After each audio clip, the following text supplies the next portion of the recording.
the night out. Let's get into Wrestle Talk. 657-333-1521.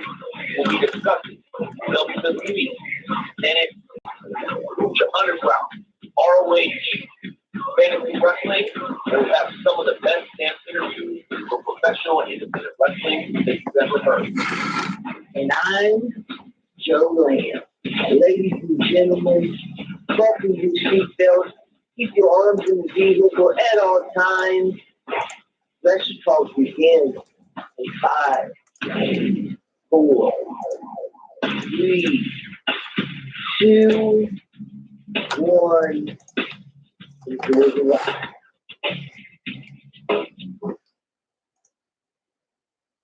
What is up, Wrestle Talk fans and family? How is everybody doing tonight? Man, oh man, oh man. What a great episode we have for you tonight. We've got the high spot segment, we got the shooting shout segment, we got the Wrestle Talk podcast, game show shots, we got the fantasy wrestling segment. That's not enough. We've got NXT going on in the background. We've got Simon coming on at 7:30. We got the new D1 champion, Camaro Jackson, coming on at 8:30. It is going to be absolutely amazing. And Mario Renati is back on NXT. Baby, Mamma Mia. Let's get this thing started. Whatever you're drinking, pop it open.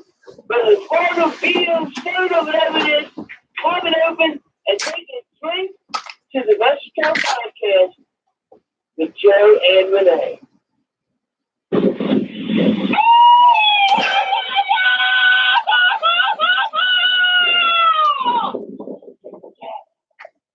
¿Qué pasa?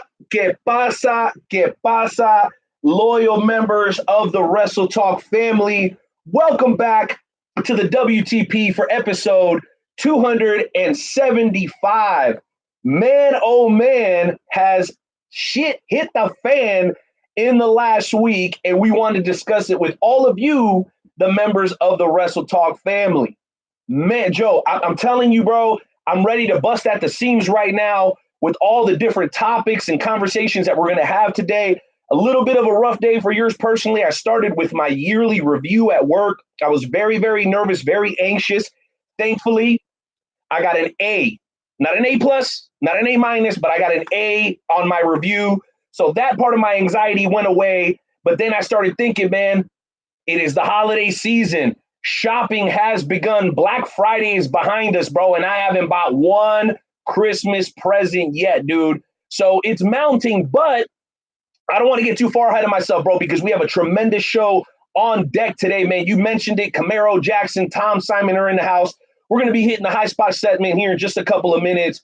But before I go any further, man, let me specifically thank my people that are tuning in live right now on the Facebook, on the YouTube. Please hit the screen. There's a little thumbs up and a heart on the bottom of your screen. If you guys can tap that, we see it. It motivates us. It encourages us to give you guys the best 2 hours of podcasting that we possibly can. And if you're feeling really generous, hit that share button, put it on any wrestling pages, put it on your own personal page. Let the folks know Wrestle Talk Podcast with Joe and Renee is here to serve. The second thing I wanted to do, bro, is give a lot of love to our new sponsor. If you guys are in the Kansas City area, you're probably familiar with Overland Park. There's a Overland Park, the Oak Park Mall, I should say, in Overland Park on the 2nd floor. Retrocade, baby. That's our new sponsor. That's right. My boy Derek, my boy Scott over there doing a lot of work. They're taking care of us every single day of the week, whether we're on the air or not. So for all your vintage toys, video games, wrestling memorabilia, go and check those guys out. They're going to give you a kick-ass price. And you know what, Jonesy? I got a little bit of breaking news before we hit the high spot segment. So do me a favor, intern Timmy, hit that breaking news drop.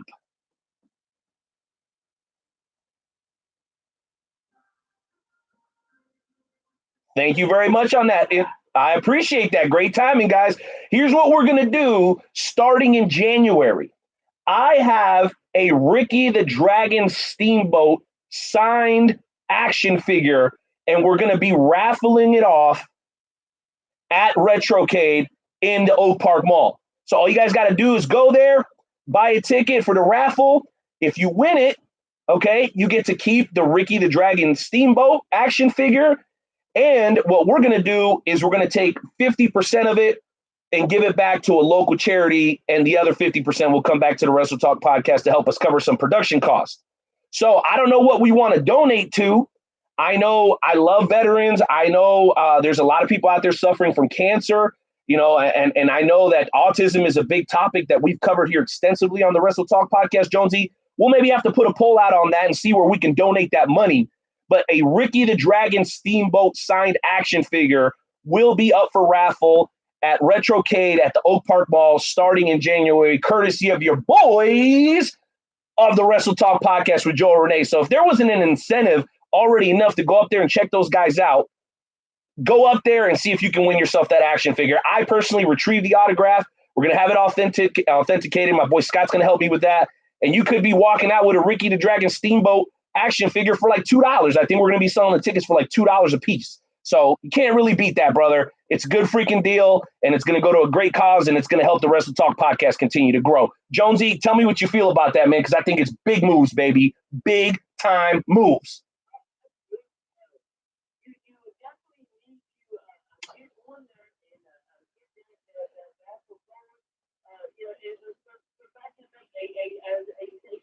Of the charity that we donate to. You can donate it to the Nightmare Jones charity because Nightmare Jones is he just bought his this unmistakable bed and now I bought my tickets to go to the California Alley Club reunion. I'm a member of the California Alley Club. The Nightmare Jones needs all the help that he can get, ladies and gentlemen.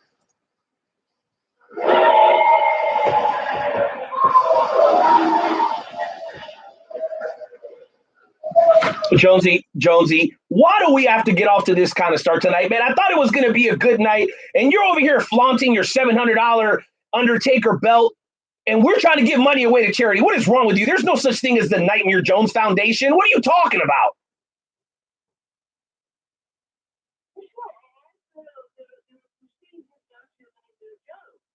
Well, of course. My goodness, guys, please, no. Joe, if you want to win, then you go buy yourself a raffle ticket, okay? You go get a raffle ticket if you want to win. Nightmare Jones, I'm ashamed of you. What?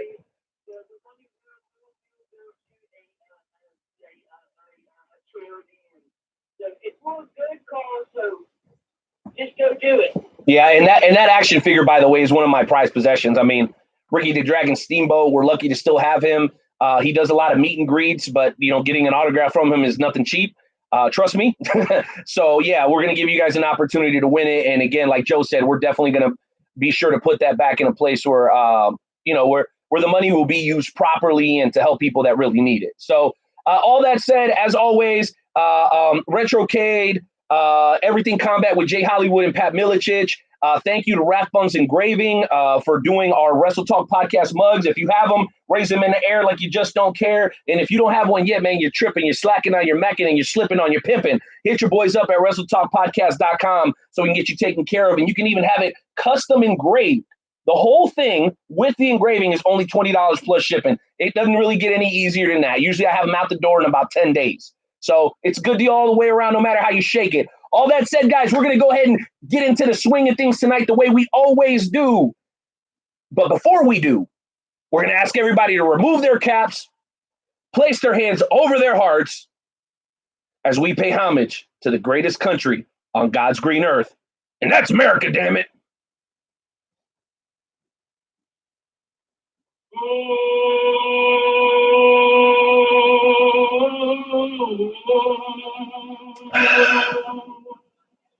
Oh, say, can you see? And the rocket red glass. I'll make up for it now. Oh, the land of the free.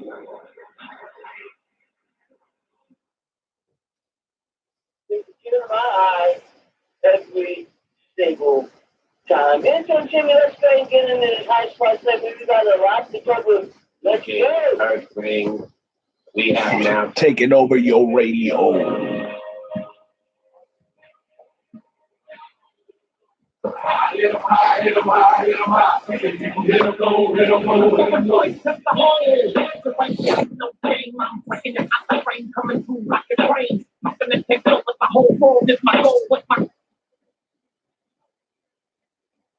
Oh my goodness. Wow, what can we talk about tonight? I think that the thing that we're going to start off with tonight is Ring of Honor star Marty Scurll. His contract is up with Ring of Honor. So the speculation that he could go to obviously to AEW, and he could go to NXT. He'd even go to New Japan Pro Wrestling. I feel that he's going to follow the footsteps of Cody Rhodes and the Young Bucks and Hangman Page and go to AEW. But what if he decides to go to NXT instead, and he can have a feud with Adam Page, Adam Cole? I mean, and think of when Marty Scurll was actually in NXT UK. How awesome would that be, Renee? And you know what, Jonesy, I think you nailed it perfectly from my perspective. If you're going to put him anywhere, you put him in NXT UK and let him kind of rule the roost over there. The reason I don't like him at the regular NXT is because the regular NXT feels like Ring of Honor light, okay? And it's interesting because I was thinking about this just over the weekend. If you look at the production and the guys on the roster, NXT looks less like WWE than AEW does. AEW reminds me more of the WWE product than what NXT does. That said, they're Ring of Honor heavy. Right off the top of my head, I can give you a couple of names. Tommaso, Johnny, and all four guys from the Undisputed Era. There's 6 guys just off the top of my head that are Ring of Honor. So I'm getting a feeling like if you're going to bring in another Ring of Honor guy, you bring him into NXT because Marty Scurll, love the guy, great gimmick, great character, great talker, not necessarily the best in-ring worker. So what do? You put him in NXT UK, put him in a rivalry against some of the baddest guys they have up there, Pete Dunne, Walter. There's a couple other guys up there that are extremely talented, okay? That's where I would like to hear. Jonesy, I cannot disagree with you at all. I think you're 100% on the mark with that one.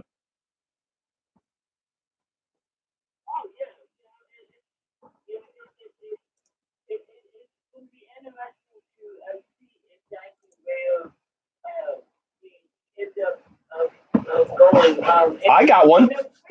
I got one, Jonesy. I got one for you. Okay? And we're going to jump around a lot, guys. If you want to participate in the show, I want somebody that's maybe watching on the YouTube or somebody that's watching on the Facebook. Type this number out for me so that people know that they can call in and be a part of the show right now. And if you're listening to the replay, we love you just the same. Thank you so much. Share the podcast, leave a rating, that whole deal. We really, really appreciate it. So what I wanted to throw at you, Jonesy, after I provide this number, which is 657-383-1521. That's 657-383-1521. Because I know a lot of you guys have opinions about professional wrestling. This is where you bring them to the table and we break them down and see if it holds up, to our opinions. I think there's a lot of knowledgeable wrestling fans, and I want to hear your guys' perspective because really that makes for a great show.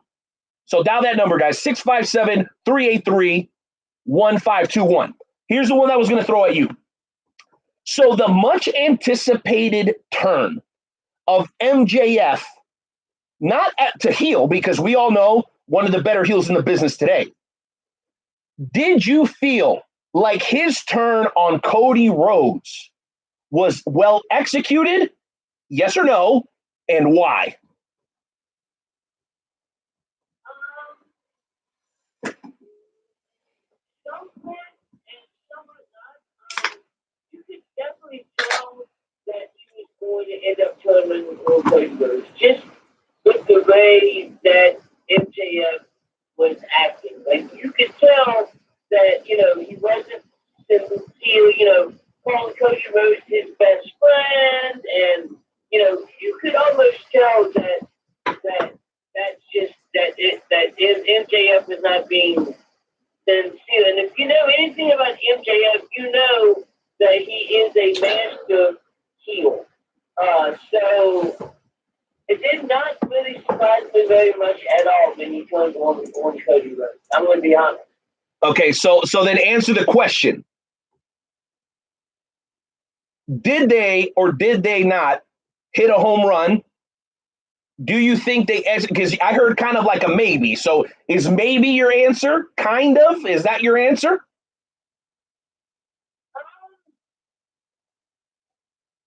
I'm going to say no, because nobody believes that MJF was a face. Nobody believes that MJF was really sincere with the things he said about Cody Rhodes. At least I did. So you never bought into it. So I'm going to say no. That's fair. That's fair. And I'm going to give you my opinion in a second. But I want to kind of highlight something that I'm concerned with. Don't have a problem with, but I'm concerned with. This lack of pure definition of who the good guys are and the bad guys are lead to indifference. A lot of people are talking about the ratings. NXT last week, for the second week in a row, beat AEW. Now, a lot of people will attribute that, hey, well, they did a lot of cross-brand stuff. You got a lot of main roster people coming on to NXT, and a lot of NXT people coming on to SmackDown and Raw. So a lot of people are trying to attribute it to that. But let me tell you where a problem happens, okay? When you have indifference, there's nothing worse to a character's development than that in the world of professional wrestling. I've heard Kevin Owens himself say it. He said, I don't care if you boo me. I don't care if you cheer me. I just want a reaction, okay? And I'm going to give you another example of what they're doing that goes against the grain, which is admirable, but is backfiring, okay? Here's a question for you, Jonesy, and then we'll move on to the next topic. What happened to Awesome Kong versus Nyla Rose? Can anybody tell me? Somebody dial that number, 657-383-1521. Can anybody tell me what happened to Awesome Kong versus Nyla Rose? Because from what I remember, that was supposed to be the feud to close out 2019 for the women's division in AEW. And since then, what have we seen, Jonesy? We've seen Nyla Rose lose to a woman that weighs 105 pounds. And now she's relegated to doing commentary with the guy that wears a mask at the commentary table during AEW Dark. So your one true credible talent is now doing commentary? And the one rivalry that could have really got her over as a certified badass never happened. I'm just confused. Am I supposed to boo Nyla Rose? Am I supposed to cheer Nyla Rose? It frustrates me, Jonesy, because I think they've got a world of talent. They just lack direction. Now, I know there's people in the back going, hey, Night Owl, relax, bro. Wait for it to play out. Guess what, friends? We're a couple of months into this deal now. And the women's division for AEW is an embarrassment. And the guy that should be your number one top flight, highest rising star in the company, in my opinion, MJF, was forced into an awkward, uninspired turn on Cody that everyone and their mom's dog saw coming. That is a huge problem for a company that claims to be the alternative, that claims to not be predictable, that claims to be edgy. I don't understand it. I'm confused and I'm disappointed, and I want some answers. Jonesy, what do you think? I would definitely agree with you 100%. My issue with AEW is that it lacks direction.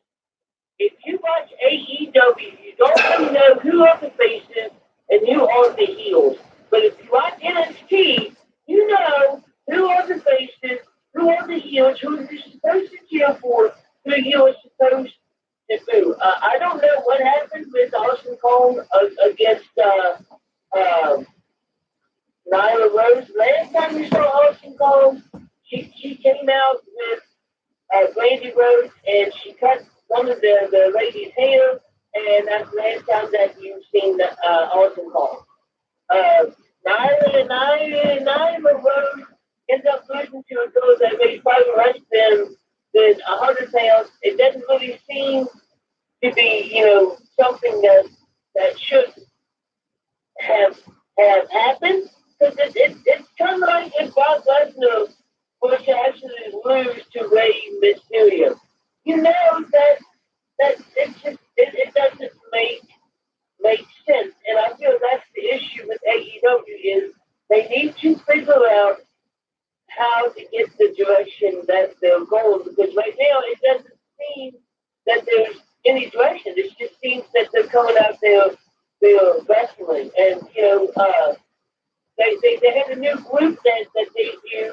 I think it's Balin and the Blade. And the bunny. And the bunny. So, and it's an awesome tag team. It is. But if you watch it,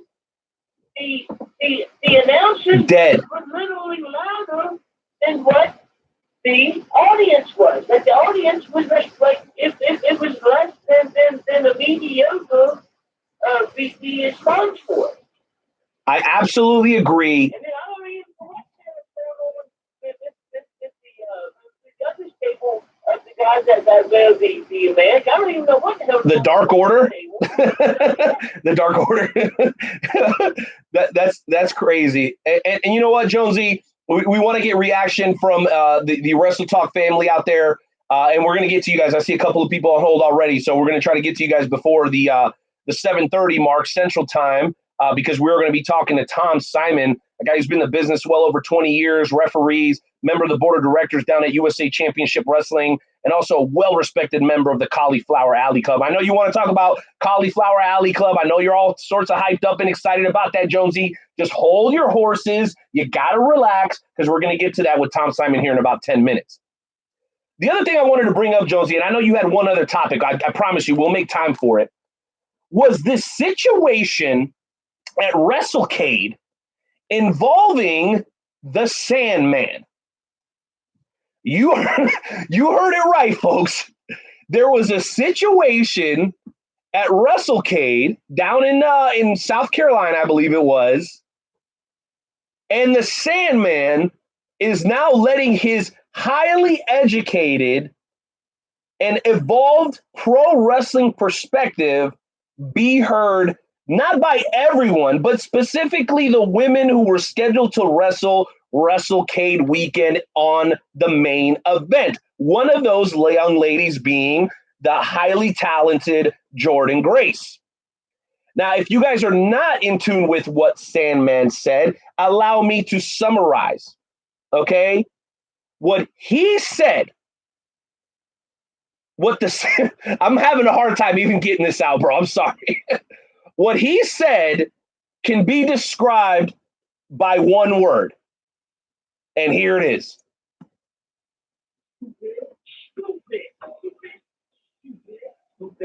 Stupid. That's right. Stupid. You know why, Jonesy? Because the Sandman said that there is no circumstance in which, and I was indifferent previously because I'm more of an RVD guy. I never really cared for, Sandman. Not super big into ECW anyway. I'm just saying, the dude is talking crazy and he makes no effing sense. Jonesy, I got to get your thoughts on the Sandman because I think he's lost his damn marbles. Yeah, Sandman beat to a different drum, and he definitely made they cognizant. And there's quite a few people, including one Tessa Blanchard, and he needs to understand that women's wrestling isn't like it was when he was in ECW.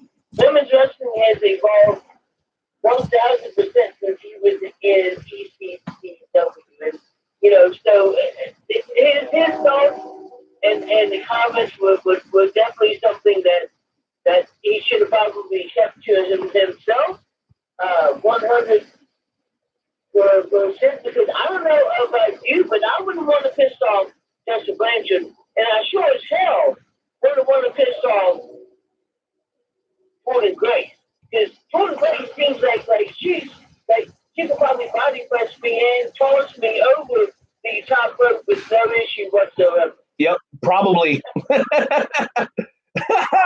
That's crazy, bro. I thought it was ridiculous. Well, intern Timmy, let's see if we can screen these callers just to make sure that we get the right people on, because we want people with intensity and with passion and with fire to come on. And we have a very short window of time before Tom Simon joins us. So you guys make sure that if you're going to come on, you bring the heat, you spew the fire, and you get your ass out of here so that we can keep the show flowing.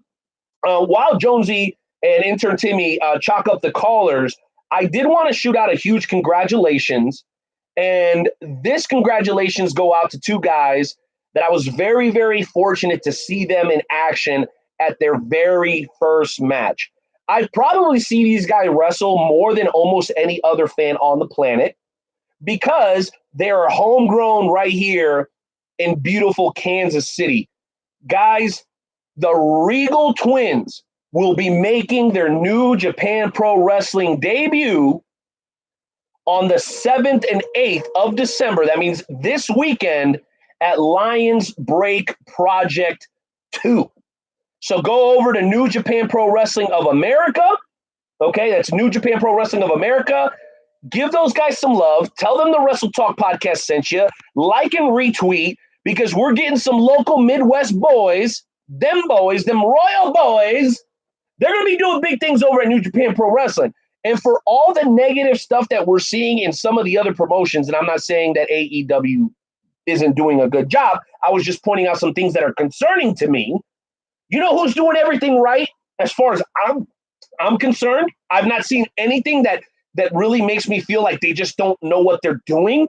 New Japan Pro Wrestling is absolutely on fire, and you can tell that they have their ear to the ground because they heard about them Royal Boys. That's right, the Regal Twins, and they're going to be performing for New Japan Pro Wrestling, making their debut over at Lions Break. You guys need to make sure that you let New Japan Pro Wrestling know that once you see them guys perform, that you want to see them over and over and over and over. Because if I said it once, I'm going to say it 100 times. You must support local. If you pay for tickets to the big shows, make sure you pay for tickets for the small shows and support those guys and buy the t-shirts and buy the wristbands and the 8x10s and share them on social.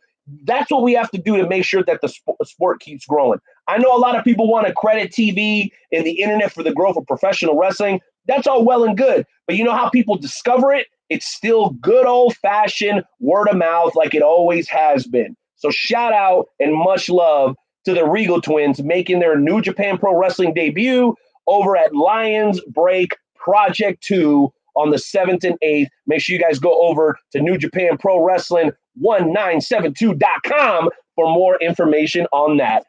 Jonesy, what do you got for me?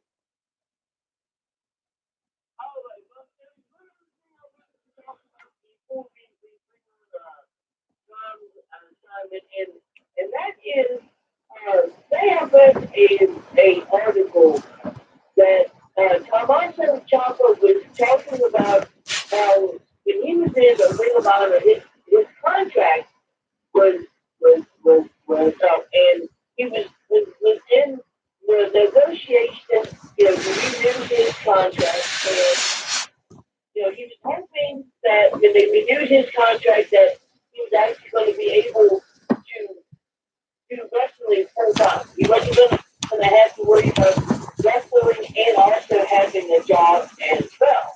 But when he went into the meeting, the numbers that they gave him was a lot less than what he had expected. And he was trying to figure out, why it was so low. And the guy that is the COO of Ring of Honor literally told him that nobody was ever going to pay him over $20,000 a year to wrestle.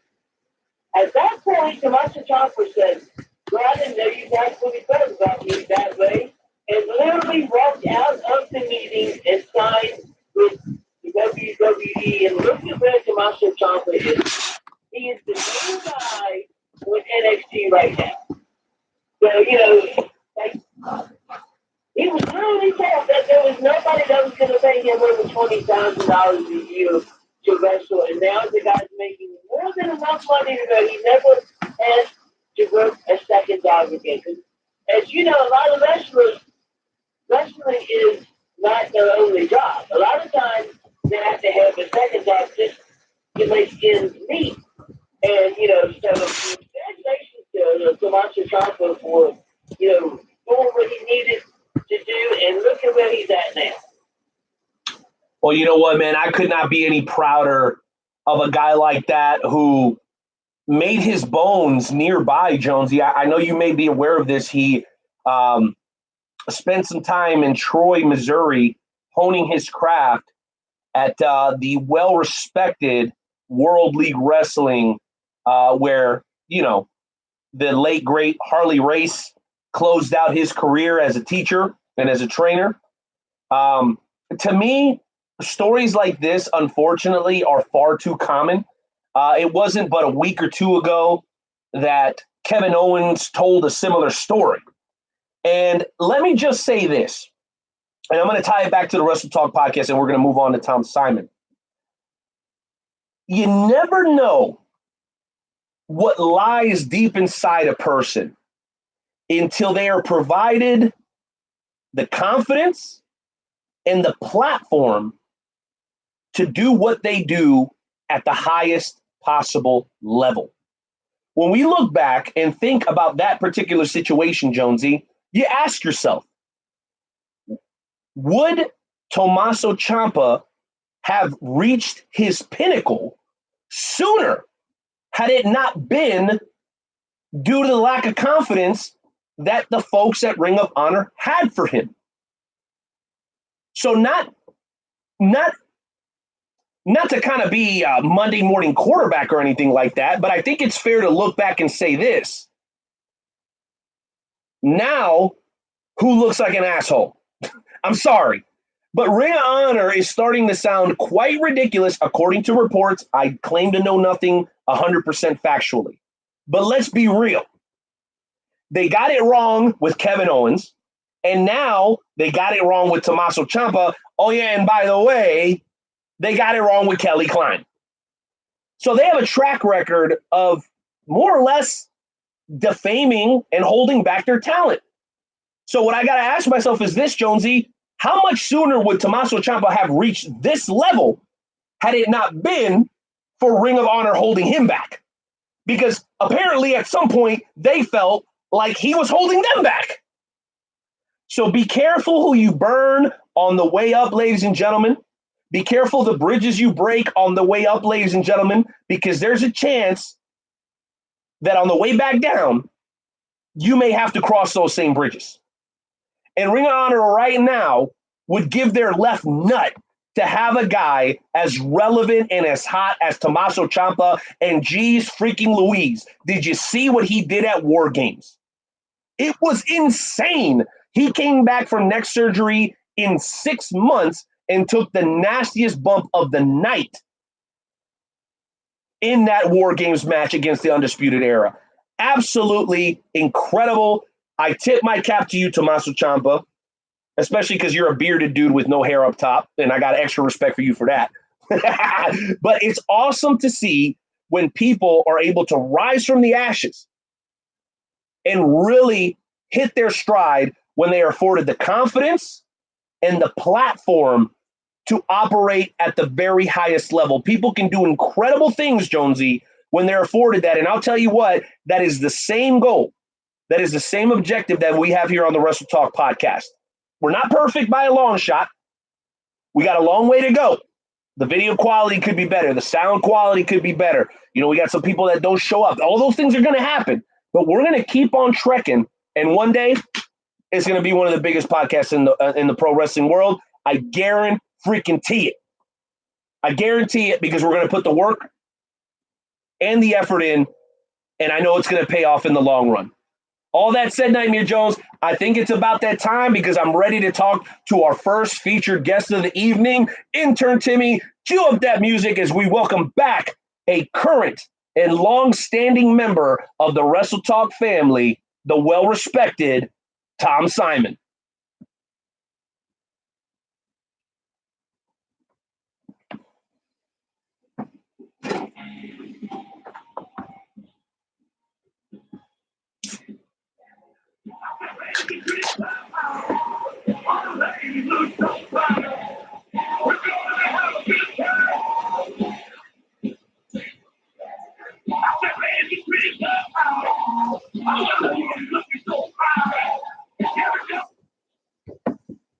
What's going on, Simon? How you doing, man? Jonesy, my man, you continue to surpass every platform that you set. You guys were talking a minute ago about continuing to strive for excellence, and you've done it once again because you've got your favorite and mine, Tom Simon, on the Wrestle Talk podcast one more time. And I've been listening, and there are a couple of things, that I'm gonna just hit some high points real quick, and then we're gonna talk about anything you guys want to talk about. First of all, Sandman, he's clueless. Before she got any contract at all, she worked as hard as any woman in this business.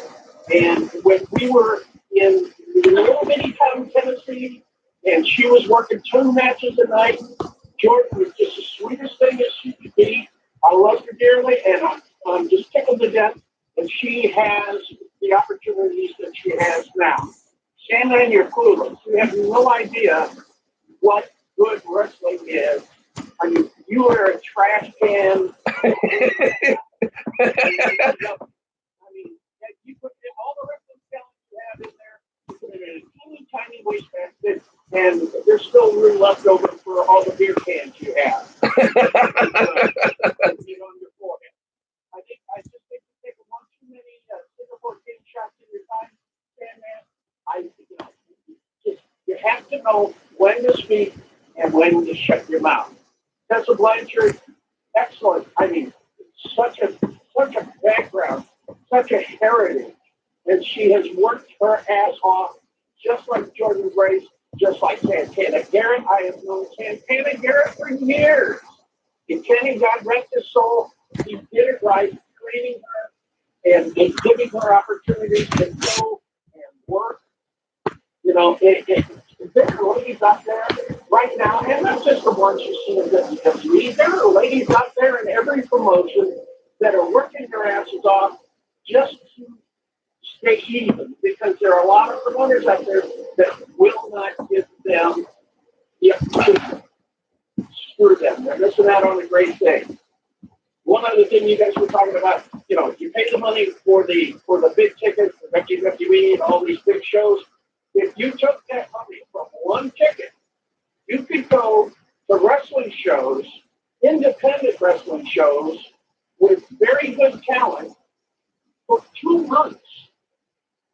Every weekend, you could go to a different show every weekend for 2 months and see some great wrestling and see 8 times the amount of wrestling that you would see in one very long and boring house show or TV show, which you're going to be able to see, if you've got a DVR anyway.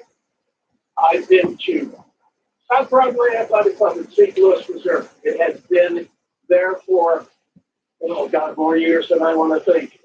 Over 40 years they've been doing wrestling once a month on Saturday night. Tony Costa, great promoter, works with a very good friend of mine, Herb Simmons.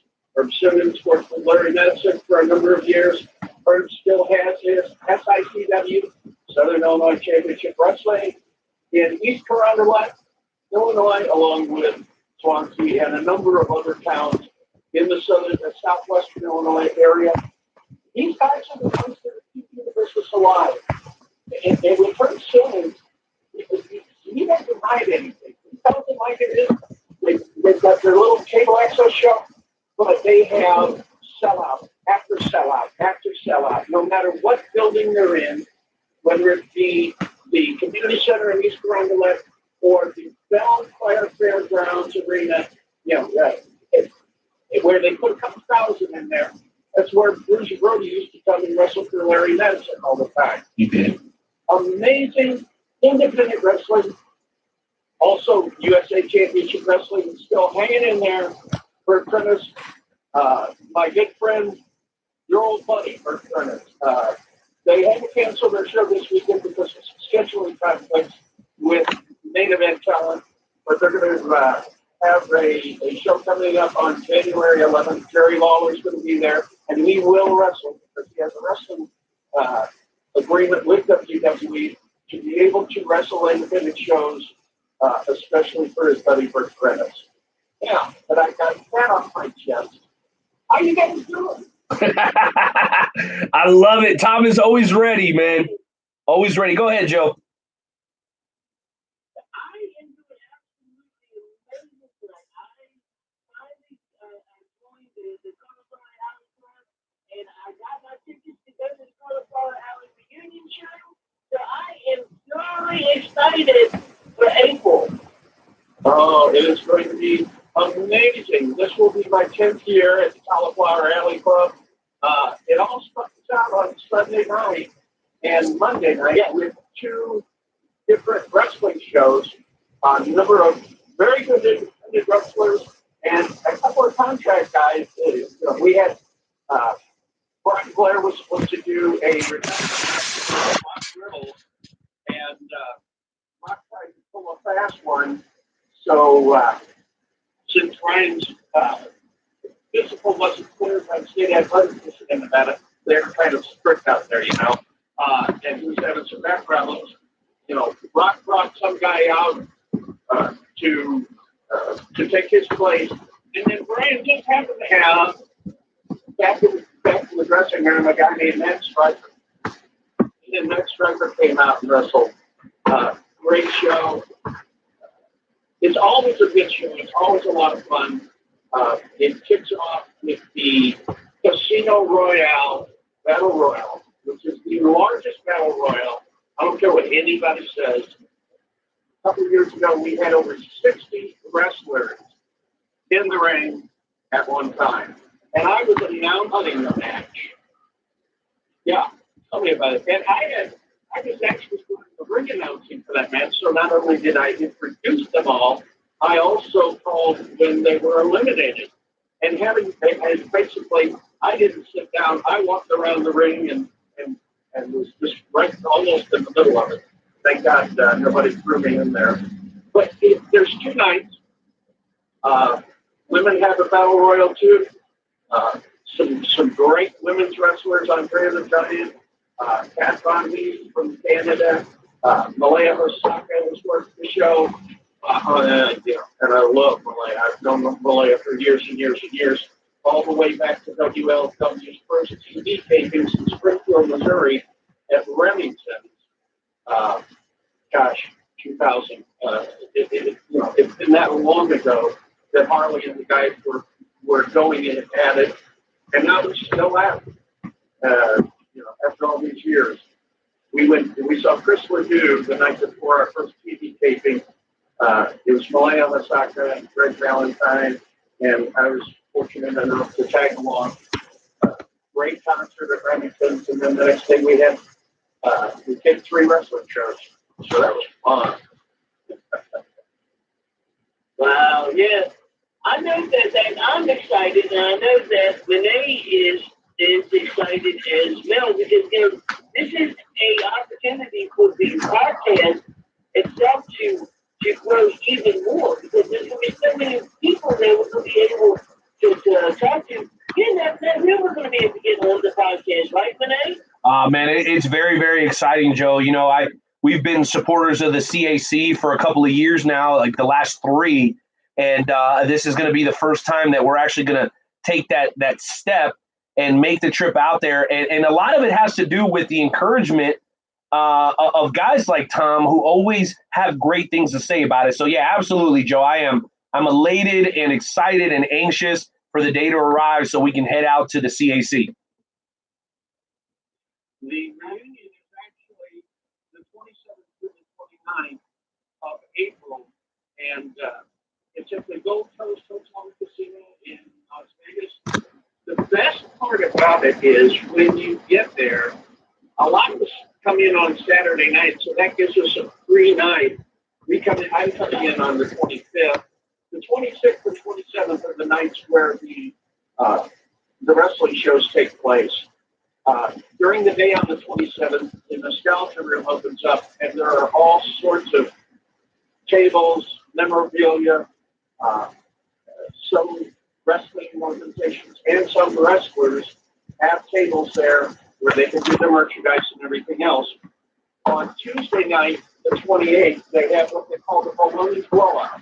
And, well, it used to be called the Baloney Blowout. And the history behind that was a promoter at the end of the night would, as part of the payout, throw a couple loaves of bread and a big slab of bologna on the table in the dressing room so guys could actually eat after the beverage with the wrestling. And they'd sit around and I seriously, like 2-3 pounds of bologna, and you just cut off a hunk and either eat it on a slab of bread.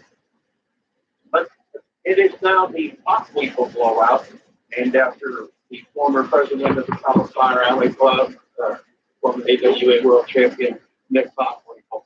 And then on Wednesday night, the 29th, is and they do award on the 28th. Some of the awards will be awarded then on the 28th. And then on the 29th, they will have the rest of the honorees. This is a blowout, kind of a laid back, a little less formal. In fact, for years, because of Red Bassine, we all wore Hawaiian shirts on Tuesday night. And then Wednesday night is when you dress up. I did my tux for years, and then now I'm just in a regular nice suit when Wednesday night rolls around. But the other part of it is and I told Lucky P. Larson, Esquire, manager of the Stars, just a couple of years ago when he went out there, I said about Cauliflower Alley Club, you will never, if you're a wrestling fan, you will never have the opportunity to meet and see and speak with as many wrestling stars present and past than you do at the Cauliflower Alley Club, because it doesn't matter. I mean, I've got pictures. If you go to my Facebook page, you will see all of the pictures from CAC for years. There is a tradition that I hold, and it is every year I get a picture with one individual, and she hunts me down like the dog that I am and finds me because she knows we need to get this picture taken. And the picture I'm talking about is with a lady by the name of Otta Johnson. Now, that name, it may not be familiar to a lot of people. Ooh, I know. Can I jump in here? I know who that is. It doesn't matter. Go ahead, Tom. That's awesome.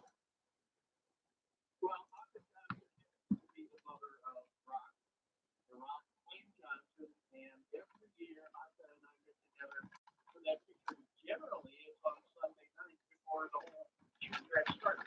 She's there during the show. She's on the front row, and I get a picture with her every year. A couple of years ago, Jody Christoph was in the wonderfully talented independent wrestler. He's taken a year off, and he's back in the business again. His mom and dad came to the show. Now, I don't know if you know who Jody Christopherson's dad is. No. You never know who you're going to see at Cauliflower Alley Club and at the reunions and at the shows before the reunions. Jody Christopherson's dad is named Chris. Chris Christopherson, one of the original Highwaymen, and he was there on the front row. I make sure I saved a couple of seats for him and his wife. because they came to watch Jody wrestle. Sam Houston's there every year. Sam Bodie's there. Of course, he lives in Vegas. Just a lot of independent wrestlers. Of course, Greg Anthony's been there every year, the Golden Boy. Of course, he's getting up in the air now. I love Greg, by the way. He's a former guest. He's a great guy. Yeah, former NWA Junior Heavyweight Champion. By the way, speaking of, you were talking about New Japan USA.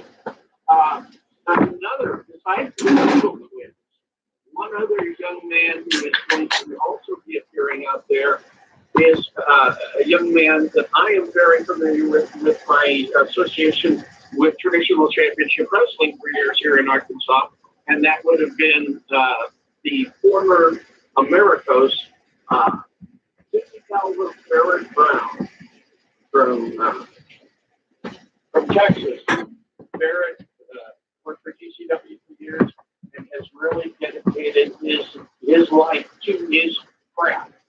He is going to be wrestling out there in California this weekend. I was trying to look up who he was going to be facing, and it's not going to take long because he has been with. He's been to the New Japan Dojo a couple of times out on the West Coast. Barrett is going to be fighting Alex Coughlin on the 17th, and he will change the Mysterioso to face the Regal Twins on the 8th. So it's a lot of fun. Barrett is generally so well respected throughout independence.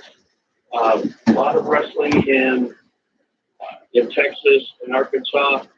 He still works for Matt Riviera and Championship Wrestling of Arkansas. They're back in business once again. But Barrett, I have respected him. His mom and dad are just super people. I love them dearly. Ever since he started when he was 18 years old with traditional championship wrestling. And so he's worked his ass off and I could not be prouder of 50 caliber Barrett Brown. And he is also appearing at the Charter Expo USA for Lions Break Project 2. That'll be at the Anaheim Convention Center Hall B on the 7th and 8th of December this weekend. Just unbelievable.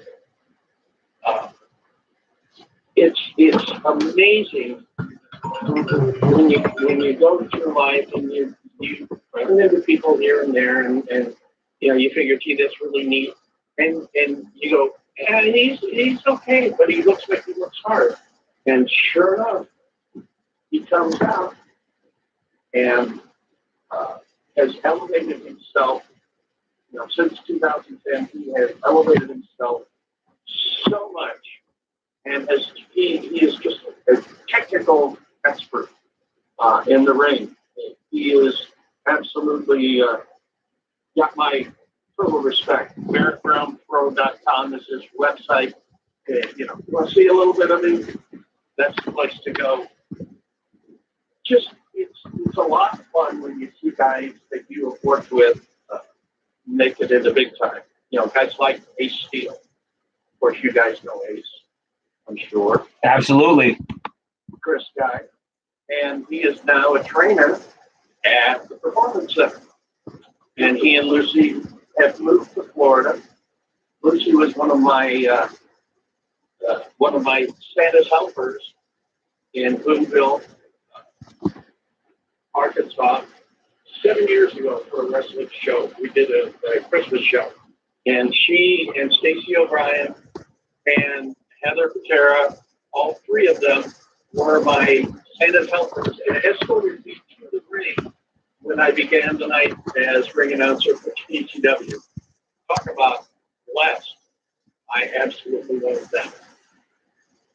Well, Tom, I appreciate you sharing those stories, man. And And as I hear you talk, I get more and more excited, and I'm wondering kind of where I should start off. And I guess I'll start with something that everybody that's listening tonight can relate to, and that is the excitement over the return of the NWA. And I definitely have to get your thoughts on it because for a lot of us, even though I wasn't necessarily a fan back then, it really does feel like a breath of fresh air, especially with the Rock and Roll Express winning the NWA Tag Team Championships last night on NWA Power. Can you give us your thoughts a little bit? And I know you have a great perspective on old school versus new school and everything in between. Does that make you excited? Is there still nostalgia there for a guy such as yourself, since you've been around the business for such a long time? When you see something like that, is it something that you still get excited about? Absolutely. When I saw a studio show being produced, of course, by my friend Dave Marquez, you just can't help but get excited about it. Before he got into the ownership of wrestling, Billy Corgan was a huge wrestling fan. I had the picture with him at Cauliflower Alley. He was just out there to see the stars like everybody else. And it was really interesting. He was just starting as a promoter in Chicago at the time, and now he is the owner and president of the National Wrestling Alliance. I really enjoyed the shows. I think I still got a couple of questions about the Cornette thing, because I know for a fact, having been a TV producer, having been the guy that's put shows together and edited them down, I still don't understand why that was put out there if it was going to get the reaction that it did. It didn't surprise me coming from Cornette because he's told that joke so many times. I'm surprised anyone. I agree with you. His commentary has also always taken that turn. But I've drifted a little bit. But Dave Ogana was the producer of the show. He was the one that was putting the show together. And I asked the question at the time. They had 4 weeks to edit these shows down. And what I don't understand is, if that was such a shocking thing, this is where I've always had another set of eyes coming along and watching the edited version. If there was something that I missed, I want them to tell me so I can go back and correct it before it actually gets posted on YouTube and posted out on the web page and everything else. I've always had that safety valve. It's been bugging me that somebody didn't say, "Hey, Dave." Of course, they probably trusted him, but somebody said, "Hey, Dave, you might want to think about that comment and just edit it out. Just cut his mic, cut his audio or that portion of it."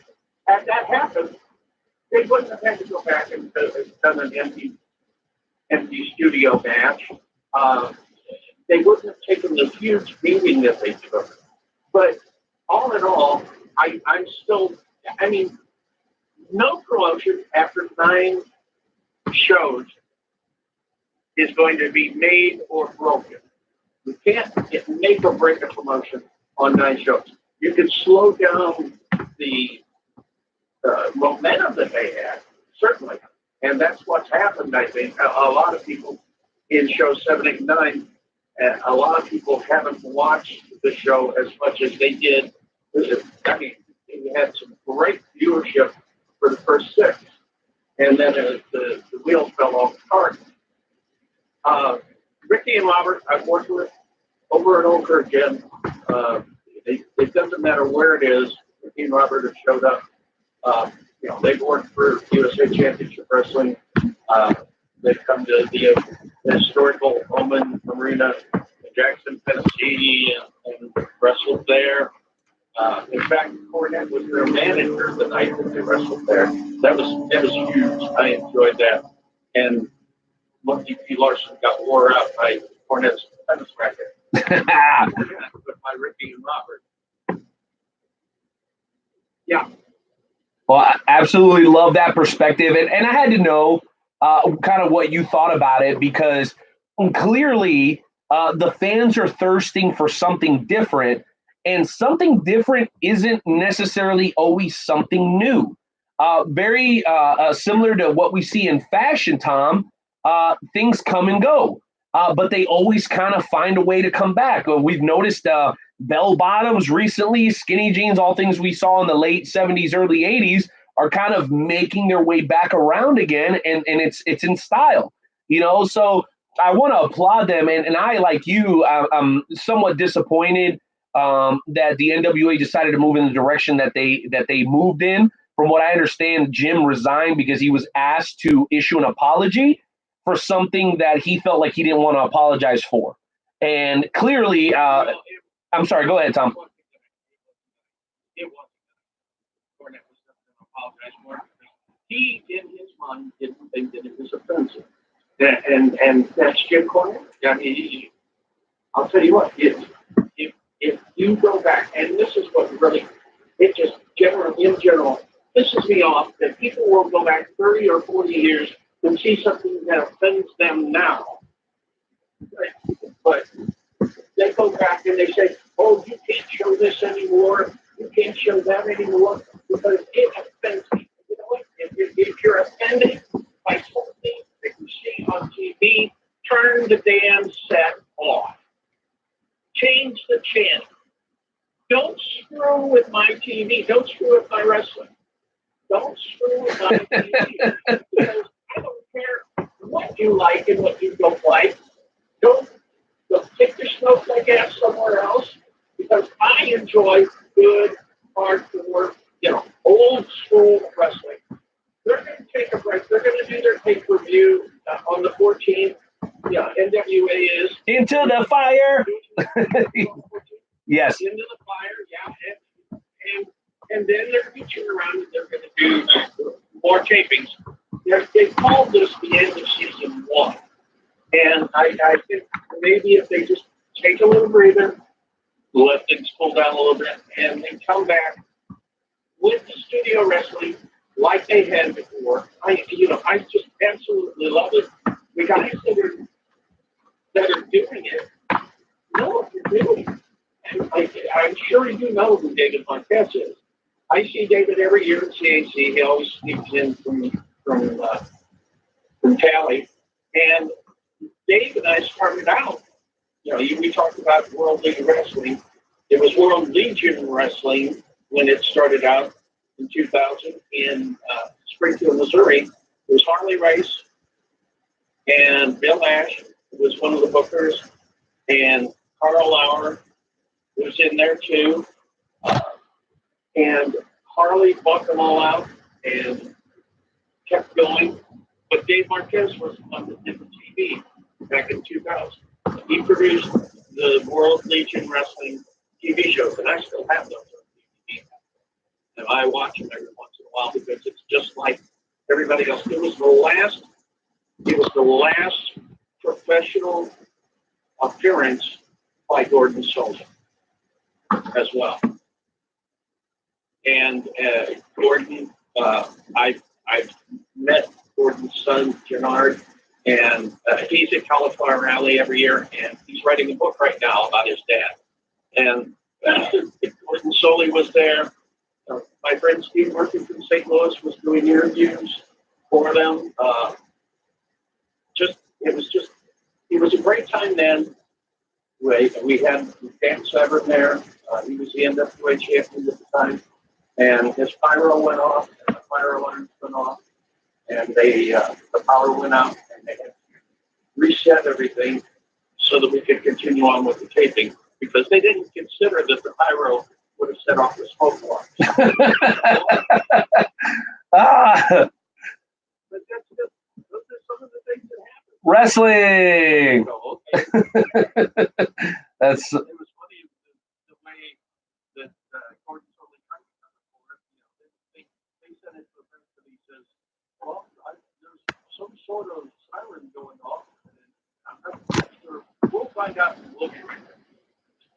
Like the professional he was, everybody knew he was around a corner and didn't realize that the pyro had gone off and therefore had set off the smoke alarms.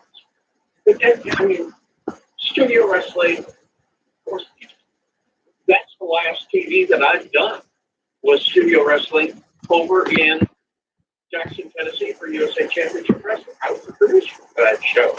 And they're still doing taping in the basement of the Omen Arena. We've got a small area there. All the walls are painted black. The curtains are black. You've got the ring there, and we see about 200 people. And they will take 3 shows, and it's just like it used to be in Memphis. Jerry Lawler comes over there. He comes over to Owen, and he says, he always goes downstairs and takes a look around. He says, boy, does this bring back memories. And he's talking about the studio wrestling. A lot of promotions are missing out because it's really easy to produce and inexpensive. But hell, Wrestling at the Chase, one of the premier local wrestling shows for years and years and years in St. Louis, never charged for their tickets. Wow. For their tapings at the Chase, at the KPLR studios. You send in a self-addressed stamped envelope, and you write on the outside whether you want 2 or 4 tickets, and they send it back to you. And they taped every 3 weeks, the Sunday after the Friday night show at the auditorium. And so it was just, and you see all of the stars that appeared on Friday night: Ric Flair, Kevin Von Erich, David Von Erich, Bruiser Brody, Dick the Bruiser, anybody who appeared at the shows at the Kiel Auditorium show, the big 15,000 draw, was there on Sunday because they were booked for the entire weekend. They do Friday night in St. Louis. They do Saturday at a house show somewhere in either Illinois or Missouri, and then they come back on Sunday morning and do 3 shows before they take their flights and fly back home. Flair was there a lot. And if you get a chance to look at the Chase tapes that are out and around now, you'll see all these guys. You'll see our friend Darla Skaggs, because she was always there, Darla Skaggs. She lives in Minneapolis now, and I love her to death. She'll be at Cauliflower Alley too. But she and Larry and Mickey and Mickey Garagiola, Joe Garagiola's brother, by the way, he was the ring announcer, and everybody, it was like a family, just like they're talking about now in WWE. The locker room's a family, and sometimes we have our differences, but for the most part, we are family, and when we get back together after never seeing each other for a couple of weeks, you just go, brother, how's it going? And you catch up on things. I think we should do this for another hour and a half sometime. I know we can't do that tonight because I certainly don't want to take any time away from Camaro. I know he's probably waiting there patiently. I wanted to play the game show, but we'll do that sometime. Well, I'll tell you what, Tom, you are actually not eating into Camaro Jackson's time because he's not scheduled to join us for about another 20 minutes or so. But I will tell you this. We do have a separate little, let's just say, participation project that we want you to be a part of before we close out this segment. And it's a little different from what you did last time, because last time we did the game show challenge, and we don't like for people to get in their comfort zone. So tonight we want you to join us in the Wrestle Talk podcast Shoot and Shout segment. And I heard a little bit from you earlier, expressing your passion and maybe a little bit of frustration towards the Sandman. But we're going to see if you can kind of pull from that one more time as we get into tonight's edition to the Shoot and Shout segment, where you get 30, 40 seconds, however much you need, to voice a displeasure that you have about anything wrestling related or not. Tom, are you ready to join us? I am ready. Intern Timmy, you know what to do, baby. Let's get into episode 275's edition of the Wrestle Talk podcast, Shoot and Shout segment.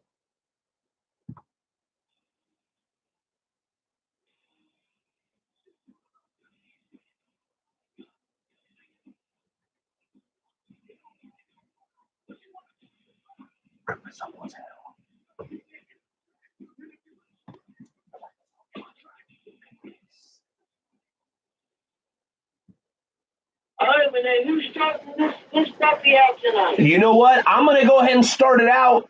Jonesy, you can go second. We'll let Tom close it out, and then we'll go to break and come back with the world's premier fantasy wrestling segment, the FWWC. Here's my shoot and shout tonight. Hello, Herb. Thank you for tuning in. A lot of love and support from you as always. We are humbly appreciative and grateful for you always supporting the Wrestle Talk podcast. Here's my shoot and shout. Apparently, some people are under the impression that I am currently wearing a Denver Broncos jersey. If you're not watching the live broadcast, I'm sorry. You can go back, WrestleTalkPodcast.com. We're pretty easy to find. This is not a Denver Bronco jersey, okay? I've said it. If I've said it once, I've said it 1,000 times. In the AFC, I'm a Chiefs fan. In the NFC, I'm a Bears fan. This is a Brian Urlacher jersey. So get your facts straight. Go to Lens Crafters. Get yourself a new set of bifocals or whatever the hell it is you use, okay? And recognize, just because I got the orange and royal blue or navy blue doesn't mean this is a Broncos jersey. You see this G and this S and this H on my shoulder? That means George something Hallis. I don't know what his middle name is. I'm sorry. But it's George something Hallis. That means this is a Bears jersey. This is a Brian Urlacher, a NFL Hall of Famer. I'm sick and tired of these people accusing me of being a Denver Bronco fan because obviously I'm an AFC guy. So the AFC, it's the Chiefs and the Broncos. They hate each other. I could never support the Broncos. So I'm sorry it's orange. And I'm sorry it's navy blue. But no, this is not a Jake Plummer jersey. No, this is not a Joe Jaravis's jersey. No, this is not a Clinton Portis jersey. It is a Chicago Bears Brian Urlacher Hall of Fame edition jersey. And if you don't like it, then too bad, so sad, go cry to your dad. That's it. I'm sick of people making these accusations to get me. Nightmare Jones, you're next.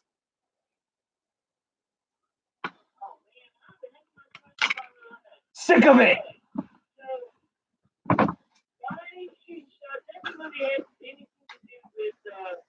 Professional wrestling, but mine has to do with is politics on Facebook. Look, I understand everybody has different political views. You're not going to change my views. I'm not going to change your views. Stop trying to get me to change my political views. I understand where you're coming from, but you don't understand where I'm coming from, too. We're not going to have the same views. I'm not going to change your views. You're not going to change my views. And most times, I either ignore it or I just unfollow the person so I don't have to see it anymore.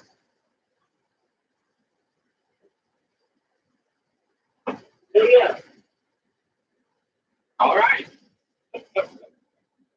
I guess you told them. I don't know where to go. Anyway, I'm not going to wait for him to come back. I'm going to start my shoot right now. Piggybacking off of something you said before, Jonesy. It's about characters and investments by the fans. Now, the fans, for years and years, have been invested emotionally in wrestlers, in wrestling, in specific characters, in The Rock, in The Nature Boy, in if you see where I'm going with this, we knew from get-go whether The Rock was a good guy or he was a bad guy. We knew from the get-go whether Ric Flair was being a good guy or a bad guy. We knew the Four Horsemen were devious. And you know why? Because they made sure we knew. If you watch AEW now, I have one word. Clueless.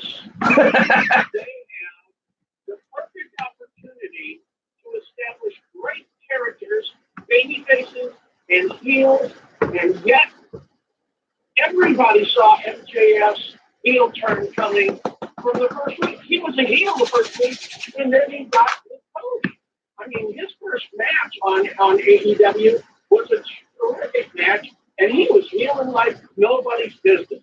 And then he turns around the next week, and it's like your neck snap, because here he is walking out with Cody Rhodes.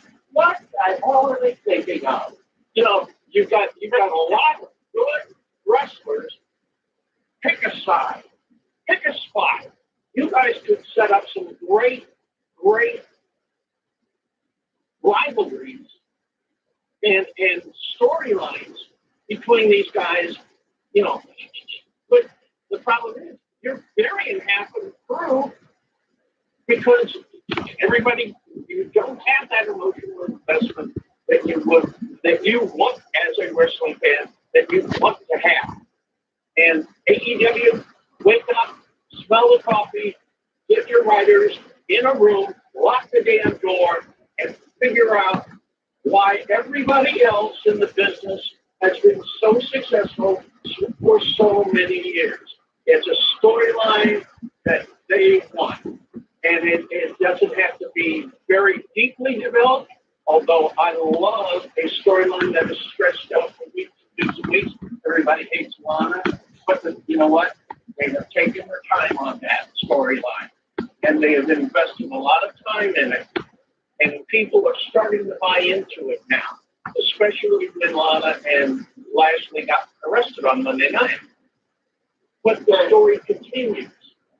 So do us a favor, AEW. Make up your mind. Make up my mind.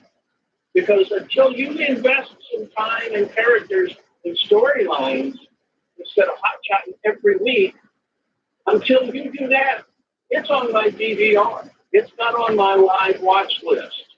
And when I get to it, I'll watch it. But it's not must-see for me. You know who's got my attention on Wednesday night when it's not Wrestle Talk? You know who's got my attention? NXT. Because they're doing it the way it needs to be done. And I love the fact that Vince is leaving Hunter alone and letting him do his thing down there.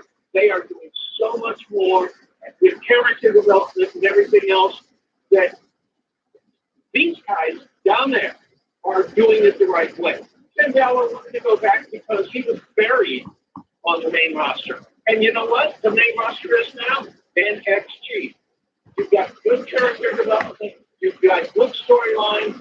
You've got the Undisputed Era, which is the Four Horsemen revisited. As you got, you know, they can't seem to win a match on their own. But guess what? That's the same thing we saw in the 80s with the Horsemen. So it's nothing new.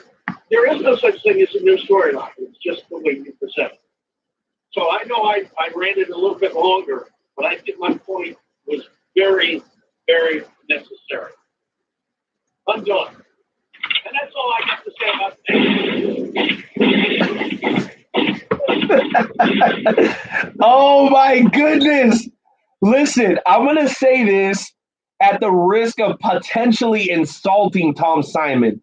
But who says that the old school Western style revolver doesn't shoot better than your fancy new age pistols? Tom Simon is hitting ducats right now. He's like Steph Curry from 3-point land.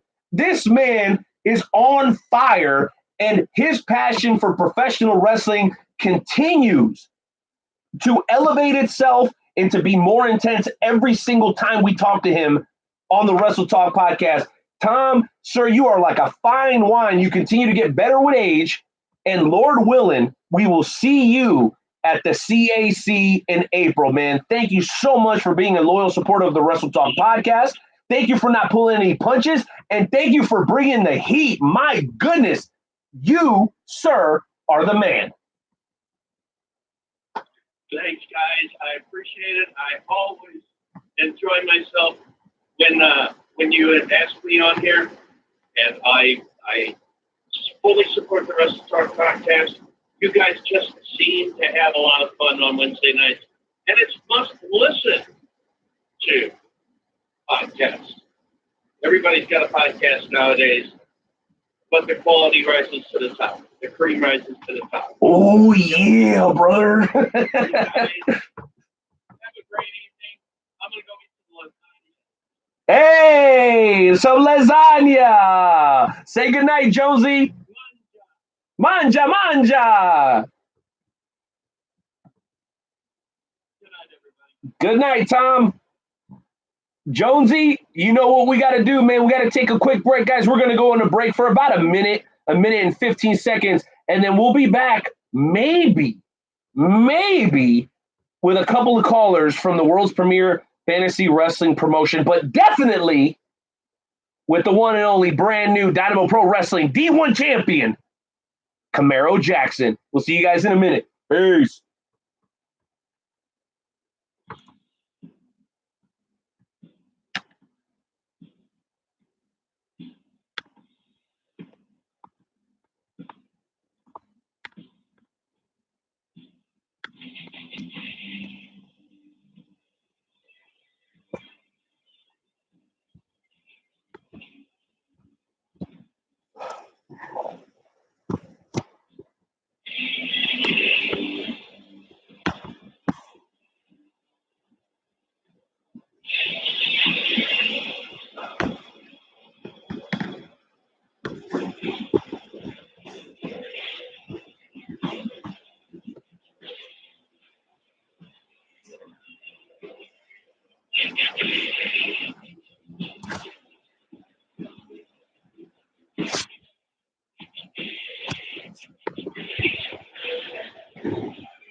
You're in the queue on the Wrestle Talk podcast with Joe and Renee. Who am I speaking with?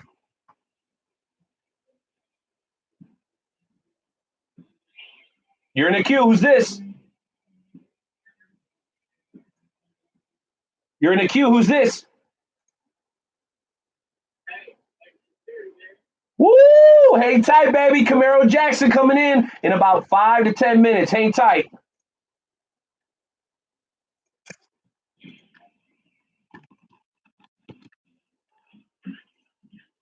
Yo, what up? Night out. Nightmare Jones.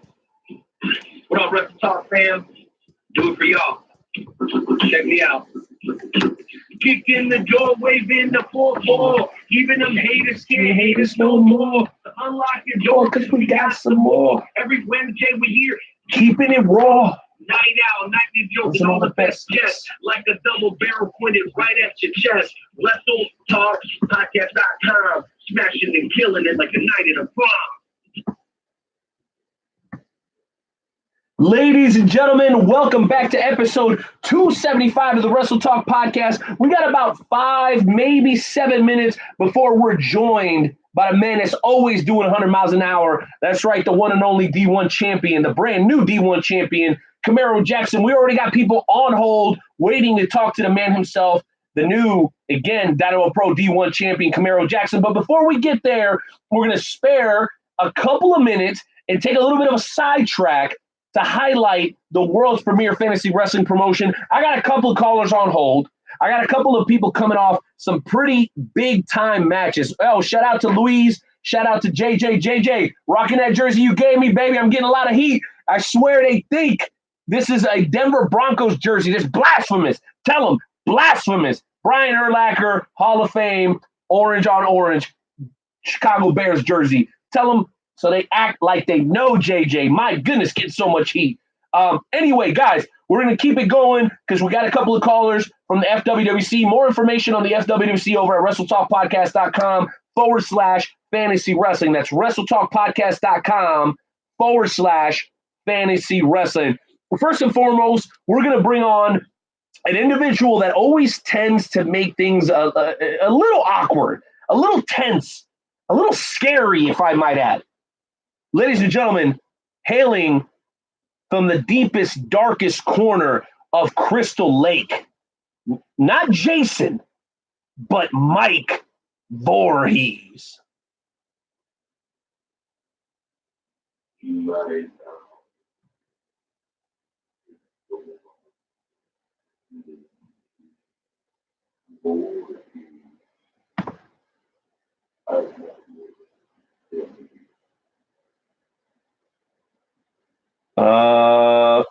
Yes, Voorhees, we're all listening. We know you've been in a foul mood lately. Do you care to elaborate on some of your recent actions in the Fantasy Wrestling Worldwide chapter?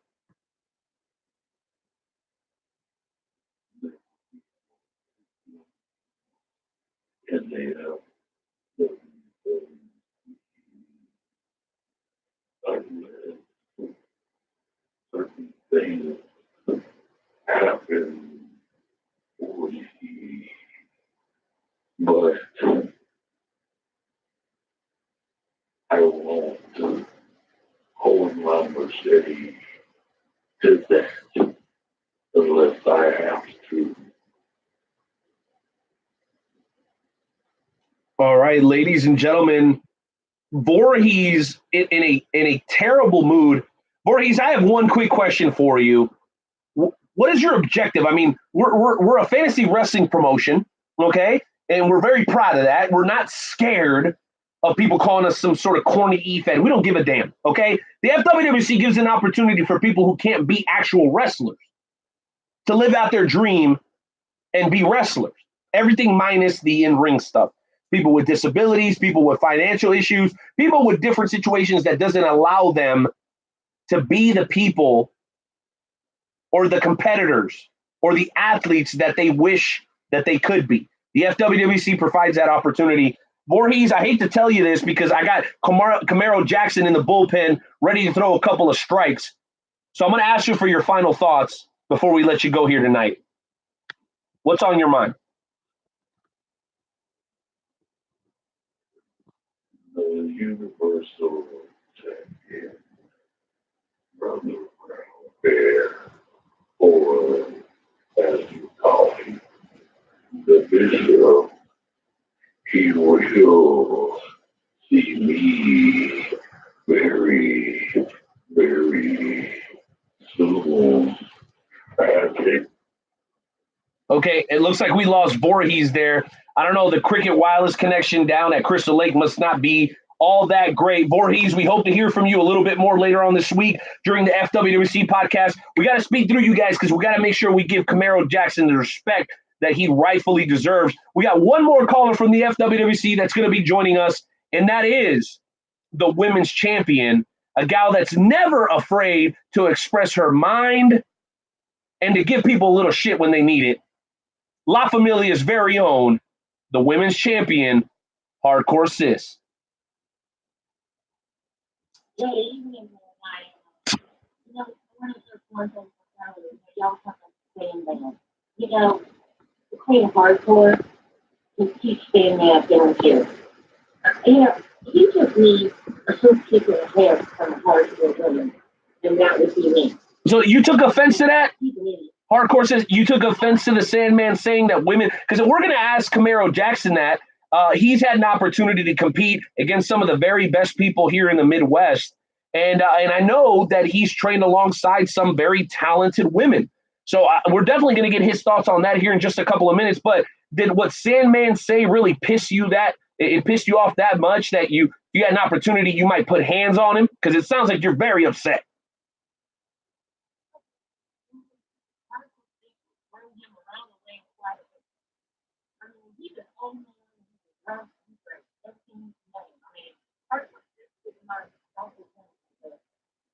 You know, women have just as much life in life as men.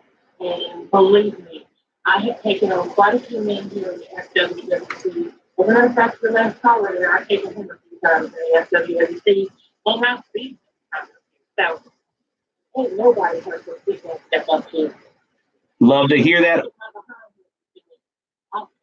Love to hear that, Hardcore Sis. Well, I got one question, and I'm going to make it a quick one. You had the opportunity to team up with El Mata Ratas this past Monday against Lilith and Fallen. Can you talk to us a little bit about the controversial outcome of that matchup?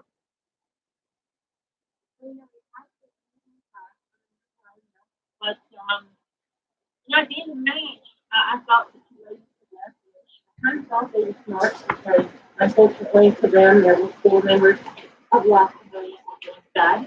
But Lilith, I gotta give her props. I'll give her props. She came back, and when Hardcore Sis turned around, she gave me quite a shot to the throat. Kind of messed up Curiosity for a little while, but that's all right. And, at TLC, I have a match with these 2 ladies, Fallen and Lilith, from my time. And I'm going to give her a little bit. She might want to title a little more than I thought. But I can say that she's not making more time. It's not going to be that easy. But Lilith, if you're listening, bring it on, girl.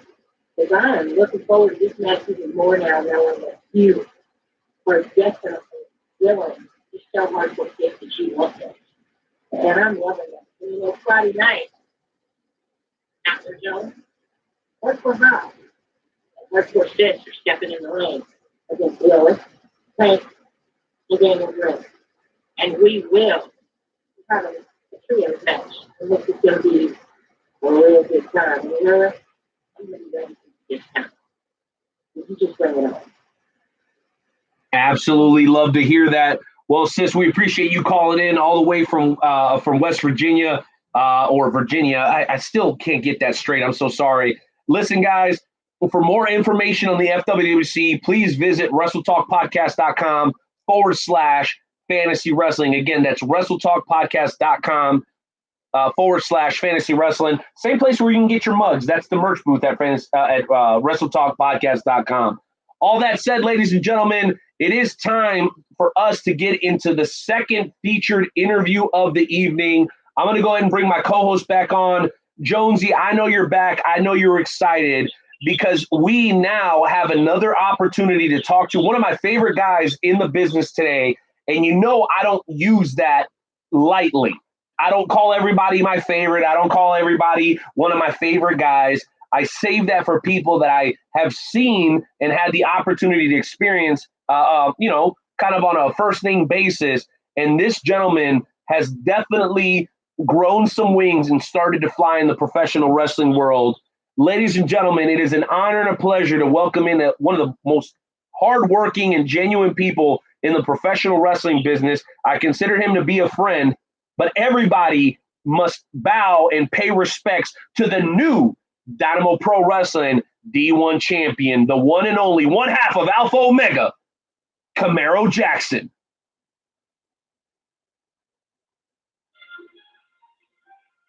Damn. Has it been that long? Oh, yeah. Oh. Game all wrong, man. Let it play. I think we take it back to the trap one time.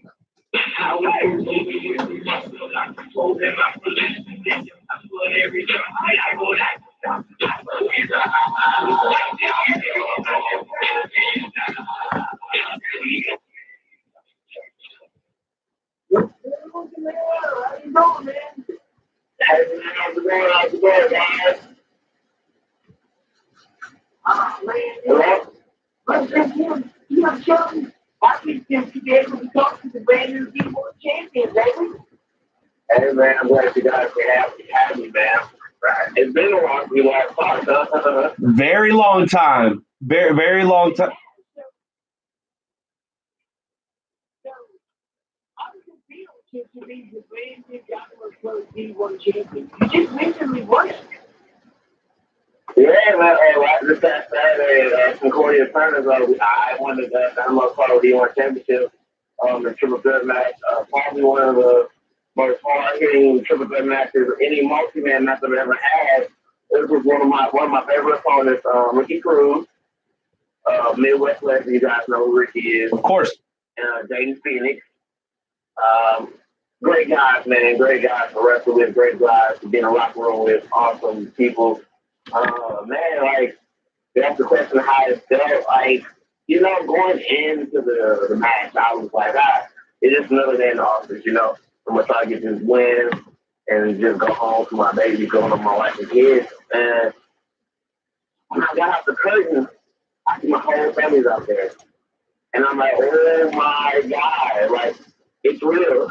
This place is wrong. This place has gotten higher. Like, this is a must-win situation. My daughter's in the front row going crazy. My son is on the top of the guard rail, like, oh my God. And my youngest is like, he's only almost a year. He still doesn't get what's going on, but he's like excited too.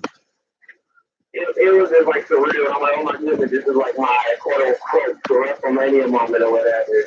And so when I got the win, I was shocked. And it was really emotional for me on a deep personal level. Because, Renee, you know this, but my grandmother passed away earlier this year, and I kind of like,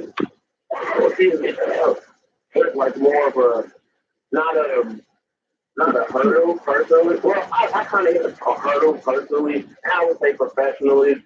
Not more so my wrestling, and like I wasn't like working as often. It was just the fact I kind of didn't have the confidence to keep going, and that's just the truthful, honest.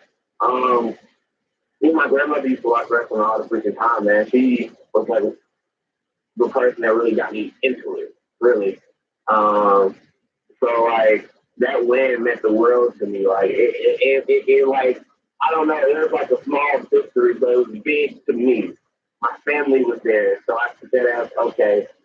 My grandmother was watching this, like she's really here. I felt it, you know what I mean? Like it just felt good. The whole moment was good. Like when Ricky like handed me the title, shake my hand, then my kids came to the ring. I'm like, oh my God, where's the confetti? Like, where's the fire? Like, this is it, man. Like, it was a great feeling. Like, it was just an awesome feeling. It made me feel like, okay, this is a small victory for an even bigger mission I have to accomplish now. You know what I mean? Now the goal is to keep the championship. Now the goal is to make attention matter. Now the goal is to make sure Dynamo Pro is put on notice in a good way. Like we put the people outside the world who don't know who Dynamo Pro is.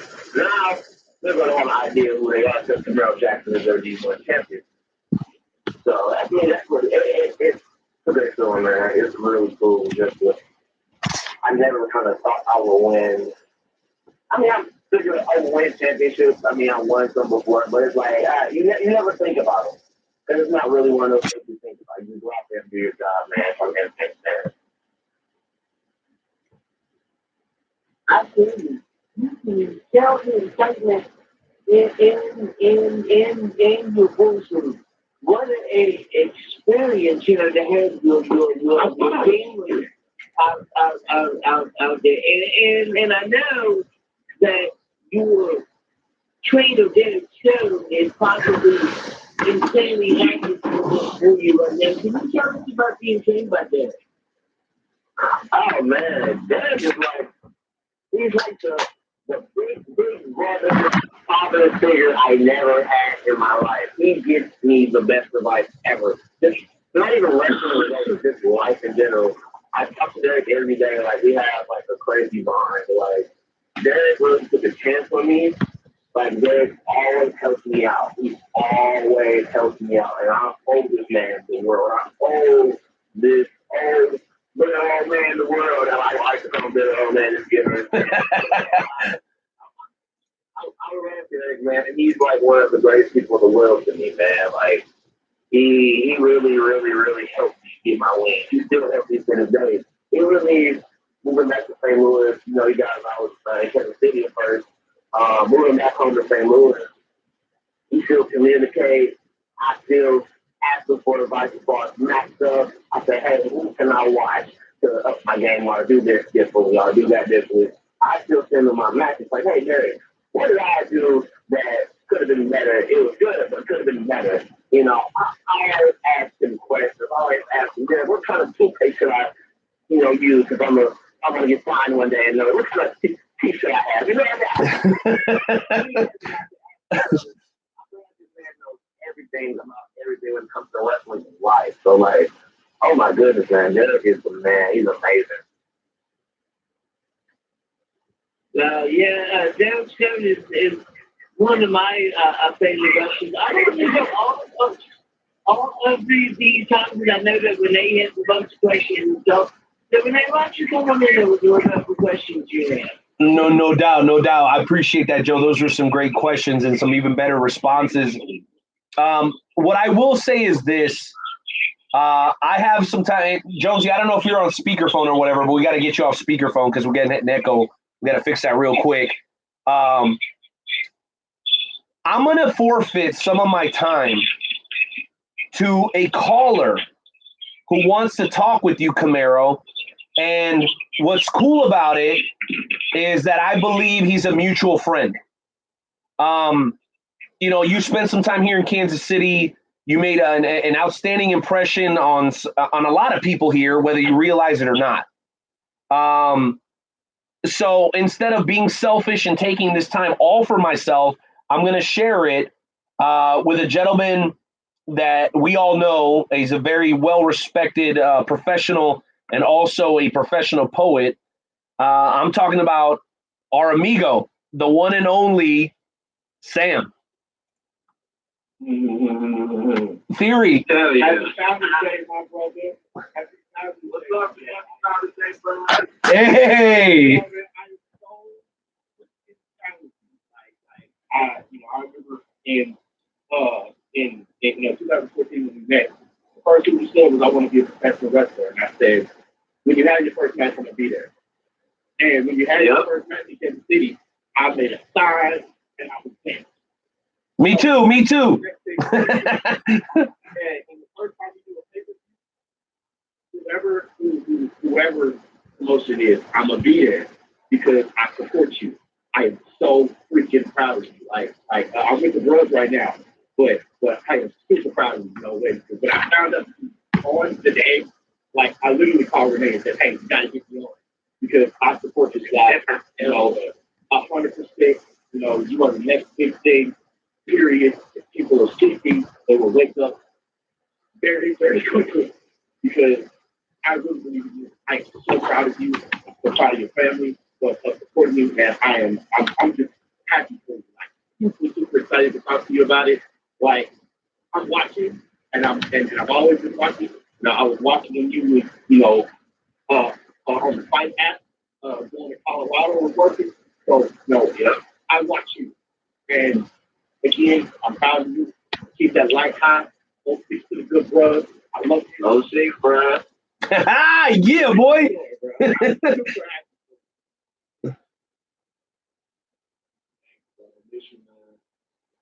Well, I want to jump in and say this, Camaro, I want to give you a chance to gather your thoughts because that's a brother talking to you, and I know how it can be. I just wanted to point something out, and y'all are going to be like, that's hella corny. But I want to say this. Whether y'all recognize it or not, you guys are the new version of the APA, right? Because you guys are both Alpha Phi Alpha. So that's APA as far as I can tell. Theory and Camaro Jackson, the new version of APA. The question is which one of y'all is going to be Bradshaw? That's what I'm trying to figure out.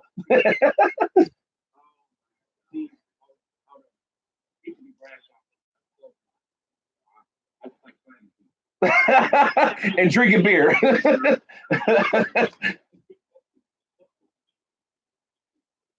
That's cool. Camaro, I got to get your thoughts on that, man, because obviously you're getting a lot of love from the people that watch you perform because of how talented you are. You obviously take care of yourself. You care about your profession. You're working at WLW. You're working, in Kansas City occasionally. Now you're with Dynamo Pro and becoming quickly one of the most popular competitors over at Dynamo Pro. But you're getting love from the people that knew you before you hit it. What does that mean to you?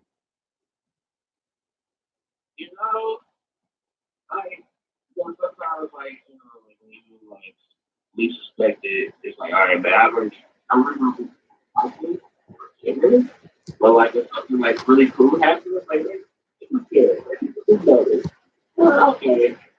I think that'll be really cool. Well, I'm not gonna lie, it feels good to be appreciated, honestly.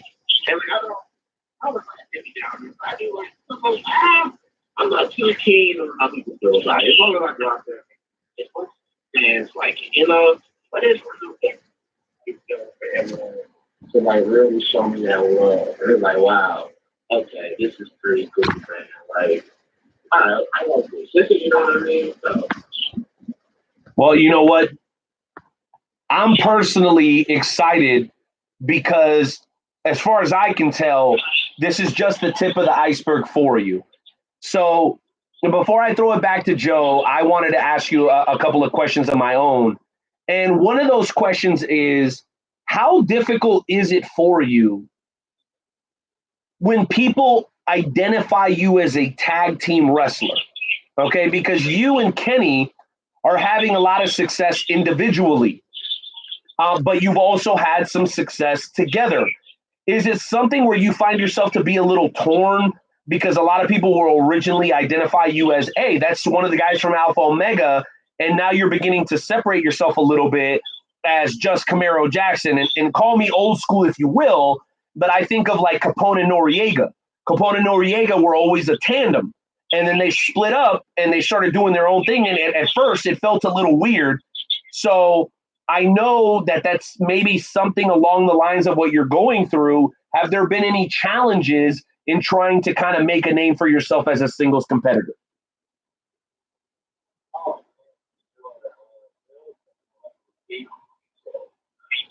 Kind of trying to figure out, okay, what's something that I can do to identify myself outside of like, what's something I can do to, like, even show the keyboard,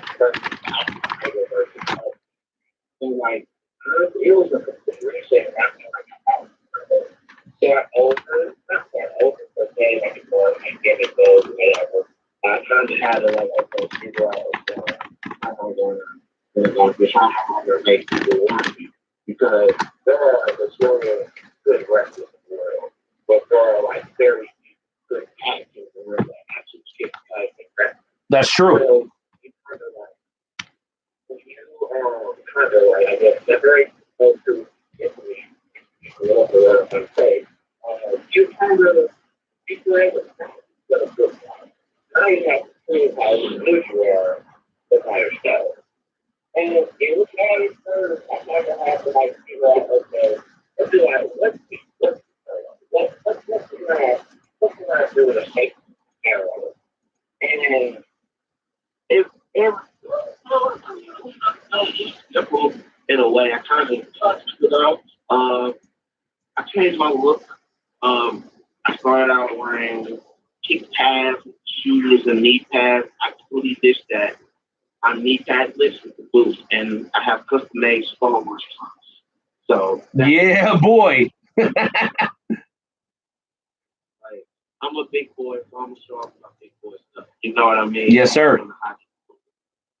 I want to show my power and my speed and my strength all in one, because I am who I am. I'm the best. I'm black, educated, successful, and talented. Like, that's me. I'm living the character that's America. So it was more so like, oh, it, but I already had it. I already had it. You just had to embrace it. You had to embrace it. Yep. It took, I asked Sadie, Makazi, Dynamo. I asked him, like, hey, man, you know, you do the Makazi, got the mask. I'm thinking about doing something, you know, small, blah, blah, blah. He's like, man, you can do that. You know, all that stuff, but you're the best. You're like, the talented. I'm like, oh my God, I already had it. Now it's just, I'm gonna add another layer to it, you know? I am what about who am I? Like, am I like the best scholar, the best yeah, I'm the best, whatever. But I mean, that's the ballpark I'm, you know, working for right now. But I think ever since I changed my life a little bit, I have more confidence myself in the ring, because I feel like I have stuff to fix. You know, I'm throwing a little shade to my old universe. So I have stuff to fix. Well, let me stop you right there. Let me stop you right there and ask you this question. All right, and apparently we're still getting some feedback. So if we got speaker phones going, let's go ahead and cut those off, gang, so that we can get clear audio. But Camaro, so I wanted to ask you this. You had that situation with getting your gear kind of mishandled, okay? And you don't have to rehash the whole thing, but I know you were very upset about it. And I was personally proud of you because a lot of people are afraid to kind of voice their opinion at the risk of other people kind of going, oh, you're just crying, you're bitching, you're complaining. But I think that you helped shed the light on something that is a common occurrence in our industry, which is independent wrestling. And Herb Simmons tells me to stop saying independent wrestling. Herb, I promise you I'm working on it because all wrestling is wrestling, okay? But he says, no need to call it independent, just call it wrestling. The bottom line is this. At the level that we're at, Camaro, you run into a lot of shady people who claim to have a good reputation, but then they let you down. And so I know you went through quite a struggle, and your appearance is half the battle. People have to like how you look, and then they have to like how you sound, and then they have to like how you wrestle. So let's just say it's a third of the battle, right? So if you don't have your gear right, that drops your confidence, right? Not only on the microphone, but also in the ring. So it can be a really, really hurtful situation when people don't come through on the commitments that they make. I know you've experienced that a couple of times during your career. What do you do to bounce back from that? Because clearly, even though you went through that situation, you bounced back and became the D1 champion for Dynamo Pro, one of the most respected promotions in the Midwest. So what is that motivating factor? And maybe can you shed some light a little bit on what happened with that particular situation? So it became a situation where I keep seeing everyone. I kind of have to just do my own thing and move on. Man, I tell you, every month is that didn't turn out cool. I got a bad excuse about why it was made in the first way. But luckily, I'm going to shout my boy out because he helped me out back to the helped me out finding this same booth. His name is Blue Bird. He's a costume designer. He's really, really good. He's really good for what he does. It's very affordable. He works with wrestlers, especially for local. Because this guy, he needs people for first on he must be able to, but he does like this thing where he'll make trousers. He'll make trousers, make sure. But he doesn't make the trousers in deal. He makes sure to make a special fit to make sure everything fits in the proper place. Love that. Not make sure get this right here. You must hear a little bit of my add this here. Then he'll come back and make more. And a little right. Then he'll do special. He'll give you those there. He doesn't need them. He'll give you those there. There's a place where you can grab. Then he'll make your pair, the pair that you want to wear, and they fit freaking perfectly. Like, and I have my own stuff. I go like to my underwear line all the time. Until I have to go down. And this one happens. Like, drop the it's more thick. It's incredible. Like, the source made YouTube. I messaged him the next day, asking for a red hair. And now I'm going to provide more stuff. Just some more scoreboards and stuff. He's not to go to any wrestlers listening to me. If they're in Missouri, whatever area it was, my whole the real good guy. And he works to build it to make sure that he gets the best deal. And like, he does pretty much everything like I said, he's a designer. So, the guy He'll work with you. He had like scoreboards. Whatever, like he's nerd. Like it was, I thought that just was like, all right. Then I love it. Well, I know somebody else. I use my resources. Well, that sounds beautiful. And listen, before I throw it back over to Joe, I had one last question. I know that a couple of months ago, I got to see you perform on maybe the biggest stage that you've ever performed on, with all due respect to everybody else. Night of Champions. Night of Champions, WLW. You had the opportunity to rub elbows with Leland Race, Harley Race, Ryback, Adam Cole, and the NWA heavyweight champion, the national treasure, Nick Aldis. Could you maybe just give us one story, Camaro, of where you found yourself kind of like in this twilight zone? You're like, holy, you know what? Holy shit, I'm in a locker room with these guys.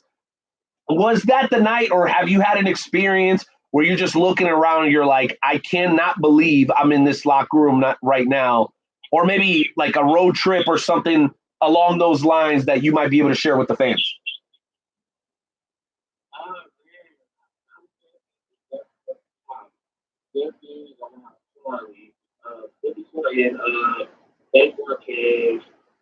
Nick Aldis, Leland, and like after a while, I'm like, oh wow. That's my spirit now.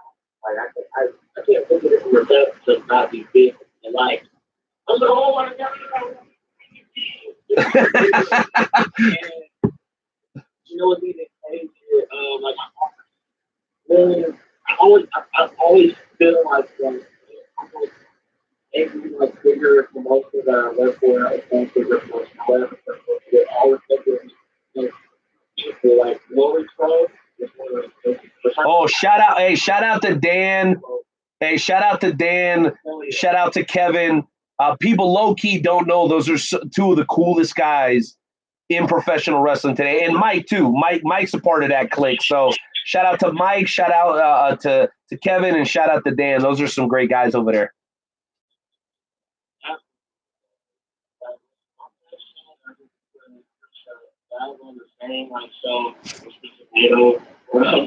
ACH, I was at that show, bro. You remember the picture? We took that picture together. I know you know what I'm talking about.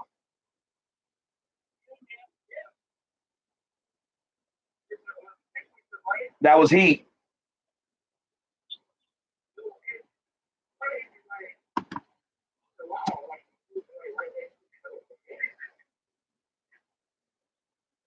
And now, like, it's become a regular thing. It's almost like you don't think about it.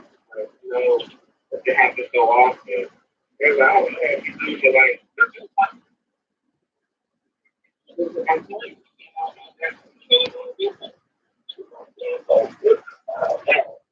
it's so weird. It's just crazy. I feel the thing.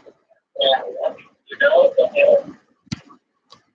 Yeah, and I've never said this publicly, but I had the opportunity to work GWF about 2 years ago, and even early on, at the recommendation of Derek Stone, Jonesy, I was like, hey, we need a good tag team. Let's see who we can put together.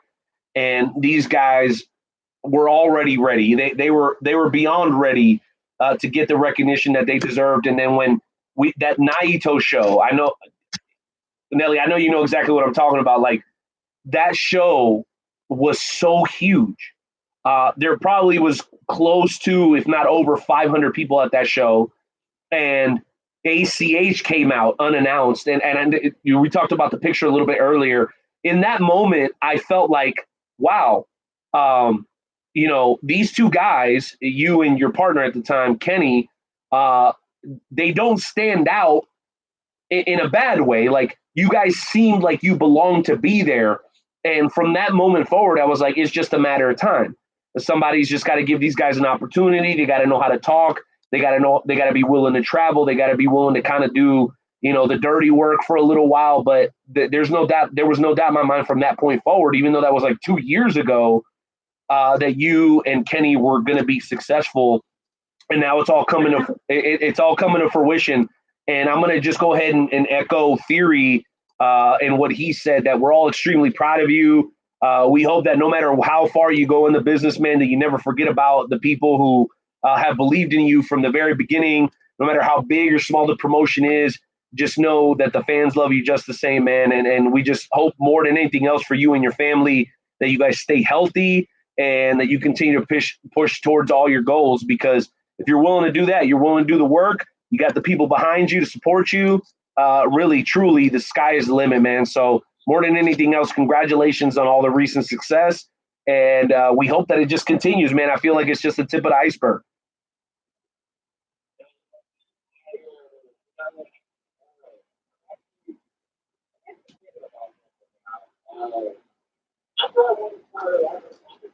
I see. And you know, for those, and hey, that is the tournament championship, and really that's been taken for a while. Yes, sir. We'll see how that goes. Well, listen, I'm going to throw this out there, and then we're going to move into the Wrestle Talk Podcast Game Show Challenge so we can go ahead and close out the segment. Jim and Crystal, I know you guys listen to the show.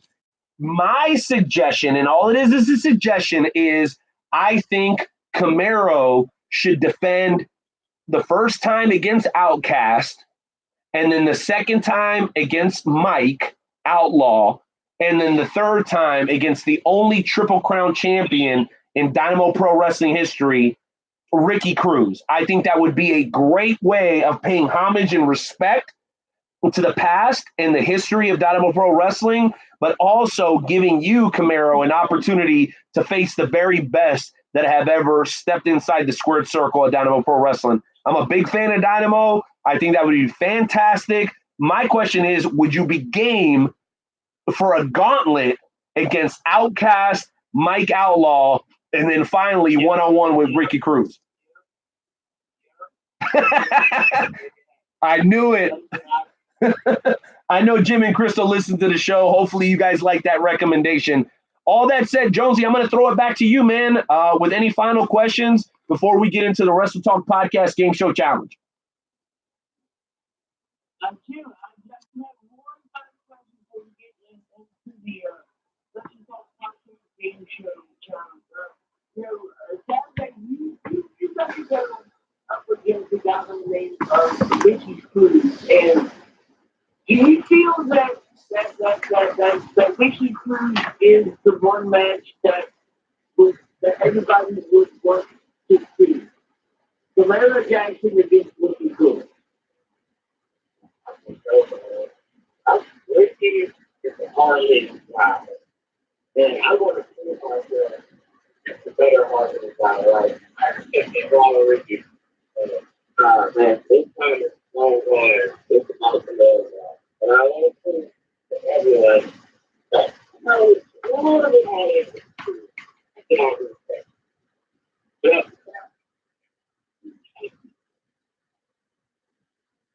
Wow. Ricky versus Camaro Jackson. Hey, listen, Camaro, I'm about to blow your mind right now. There's something that I'm about to share with you that you probably do not know. And a lot of the fans in the Midwest are going to be like, damn, Night Owl, why you always got to say shit like that? Why you always got to bring up old stuff? Did you know that Ricky Cruz actually has a winning record against a man that has successfully defended the Gateway Heritage Championship probably over 15 times at this point? Ricky Cruz in his career actually has a winning record over Jeremy Wyatt. Did you know that?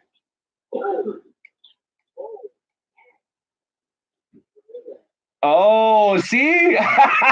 People mad at me. They're like, "Oh man, you sure you want to talk about Jeremy Wyatt? He might get after you on Twitter." Man, Jeremy Wyatt can bring the heat. I don't give a damn. Jeremy Wyatt knows where I stand. He knows who the Night Owl is. The Night Owl don't play, and I'm gonna bring the facts. And hey, listen, don't take my word for it. Ask Ricky Cruz. He'll tell you he's got a winning record over Jeremy Wyatt. So if we got to see Ricky Cruz versus Camaro Jackson, there's a good chance that you might be facing one of the best ever in the Midwest.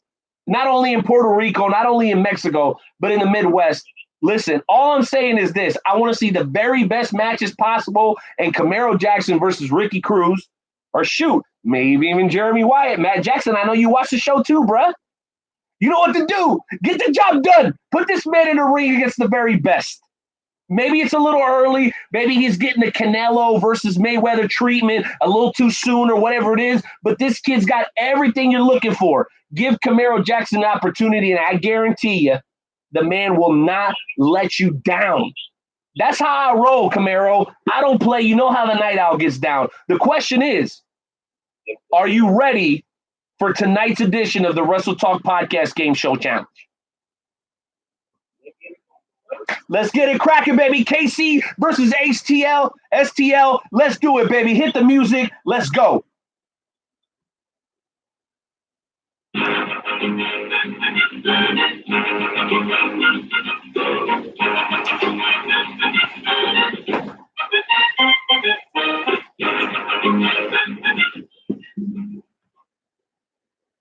Well, ladies and gentlemen, welcome to this week's installment of the world famous Wrestle Talk Podcast Game Show Challenge. Tonight's content is scheduled for the best out of 2 out of 3 balls, with our contestants being the Night Owl Nate Martinez and the new Dynamite Pro Wrestling D1 champion Camaro Jackson. In a few moments, I'm going to ask you 3 questions about a wrestling topic. Whenever you think you know the answer, just shout out your answer. The first person to win 2 balls will win tonight's game show challenge. Tonight's category is simply titled the Intercontinental Championship. I will give you background information on 3 wrestlers who have all won the IC title. When you think you know what I'm talking about, just shout out your answer. The first person to win 2 balls will win tonight's contest. For example, if I were to say, this current WWE competitor has had 8 intercontinental reigns. Dolph Ziggler. His reigns, however, were only... No, not Dolph Ziggler. 2 of his reigns, however, were each for 1 day. He's also the host of the must-see WWE talk show in history. The Miz. The Miz is correct. Simon Jackson would have gotten that point. Okay. So you gentlemen understand. Don't get excited. Don't get excited, champ. That was just a sample. That was a sample question, champ. Hey, you gotta relax. Let's go, baby. All right, question number 1.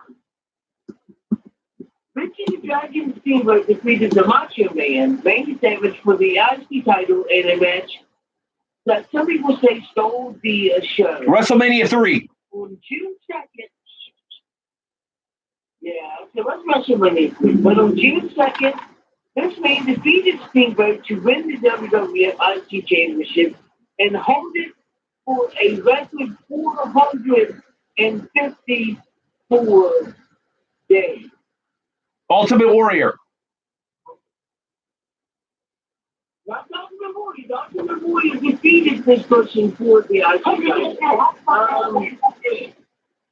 Honky Tonk Man is correct. Oh, shit! Damn, that's messed up, bro. I had it right here, right on the tip of my tongue. My goodness, man, I had it right here, man. Right here. All right. Speaking of this late WWE Hall of Famer held the IC Championship for 2 occasions, defeating the Honky Tonk Man at Wrestle at the SummerSlam by defeating Ravishing Rick Rude at SummerSlam 89. His second reign ended when he defeated Hulk Hogan. Ultimate Warrior. No, that's me. That's me. Don't even try.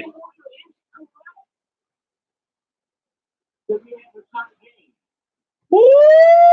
Wait a minute. Got him! Got him! All right, let's go, baby. The former WWE competitor holds the record with 9 Intercontinental Championships. Chris Jericho.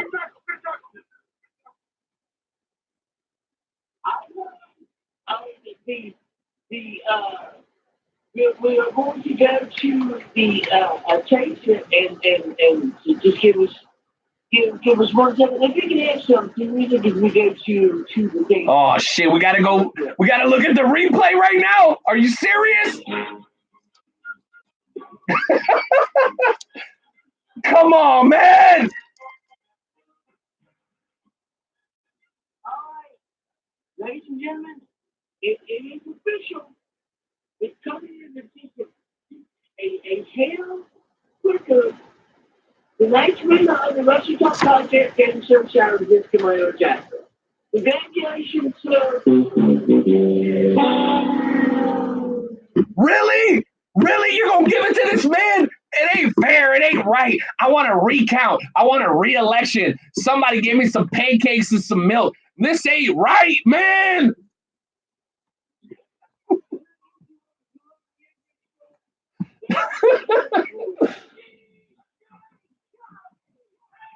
Hey!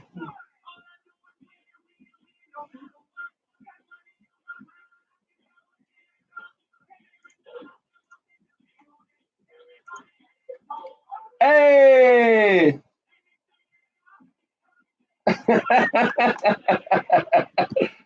Oh, all I do is win, win, win. Congratulations, Camaro. Speech, speech, speech, speech.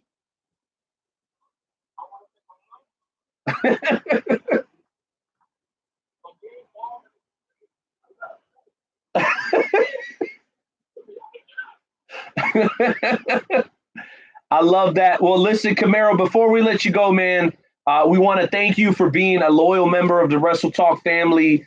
We've had some interaction together, man. I've always had a lot of respect for you. And I think you're the representation of everything that's right in professional wrestling. You're hardworking. You're a family man. You pay respect to your elders, man. And you don't forget where you came from. So thank you very, very much for that. Also, before we go, I wanted to ask everybody to just very quickly remove their caps as we send out just very quick prayers here to Marcus Mayhem, who is his wife is pregnant, having a new baby girl very soon. Shout out to Big Tita Paisan from Columbus Park, whose son is on his way to the hospital.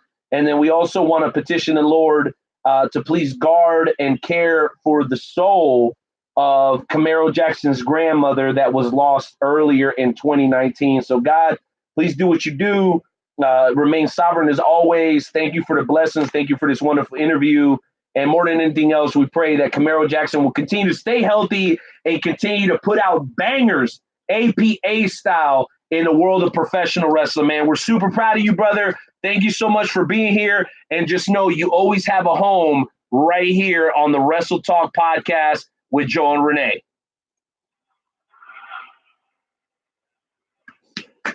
Round of applause, round of applause. And any final thoughts, Camaro, before we let you go? Amen. I love you guys. I'm looking forward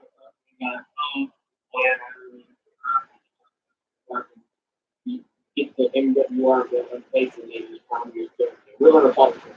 Oh, yeah, we got a lot to talk about, Poppy, because you know what? From what I hear, there's a big show going on at the end of December, and they may be looking for somebody to go in the main. I don't know. We'll talk about that later. That's going to be off the air. Nightmare Joe, say goodnight to Camaro Jackson. Camaro, don't hang up, because there's a little freestyle that I want you to hear before we close out tonight's evening. Jonesy, say goodnight, and let's go ahead and finish off episode 275 of the Wrestle Talk podcast.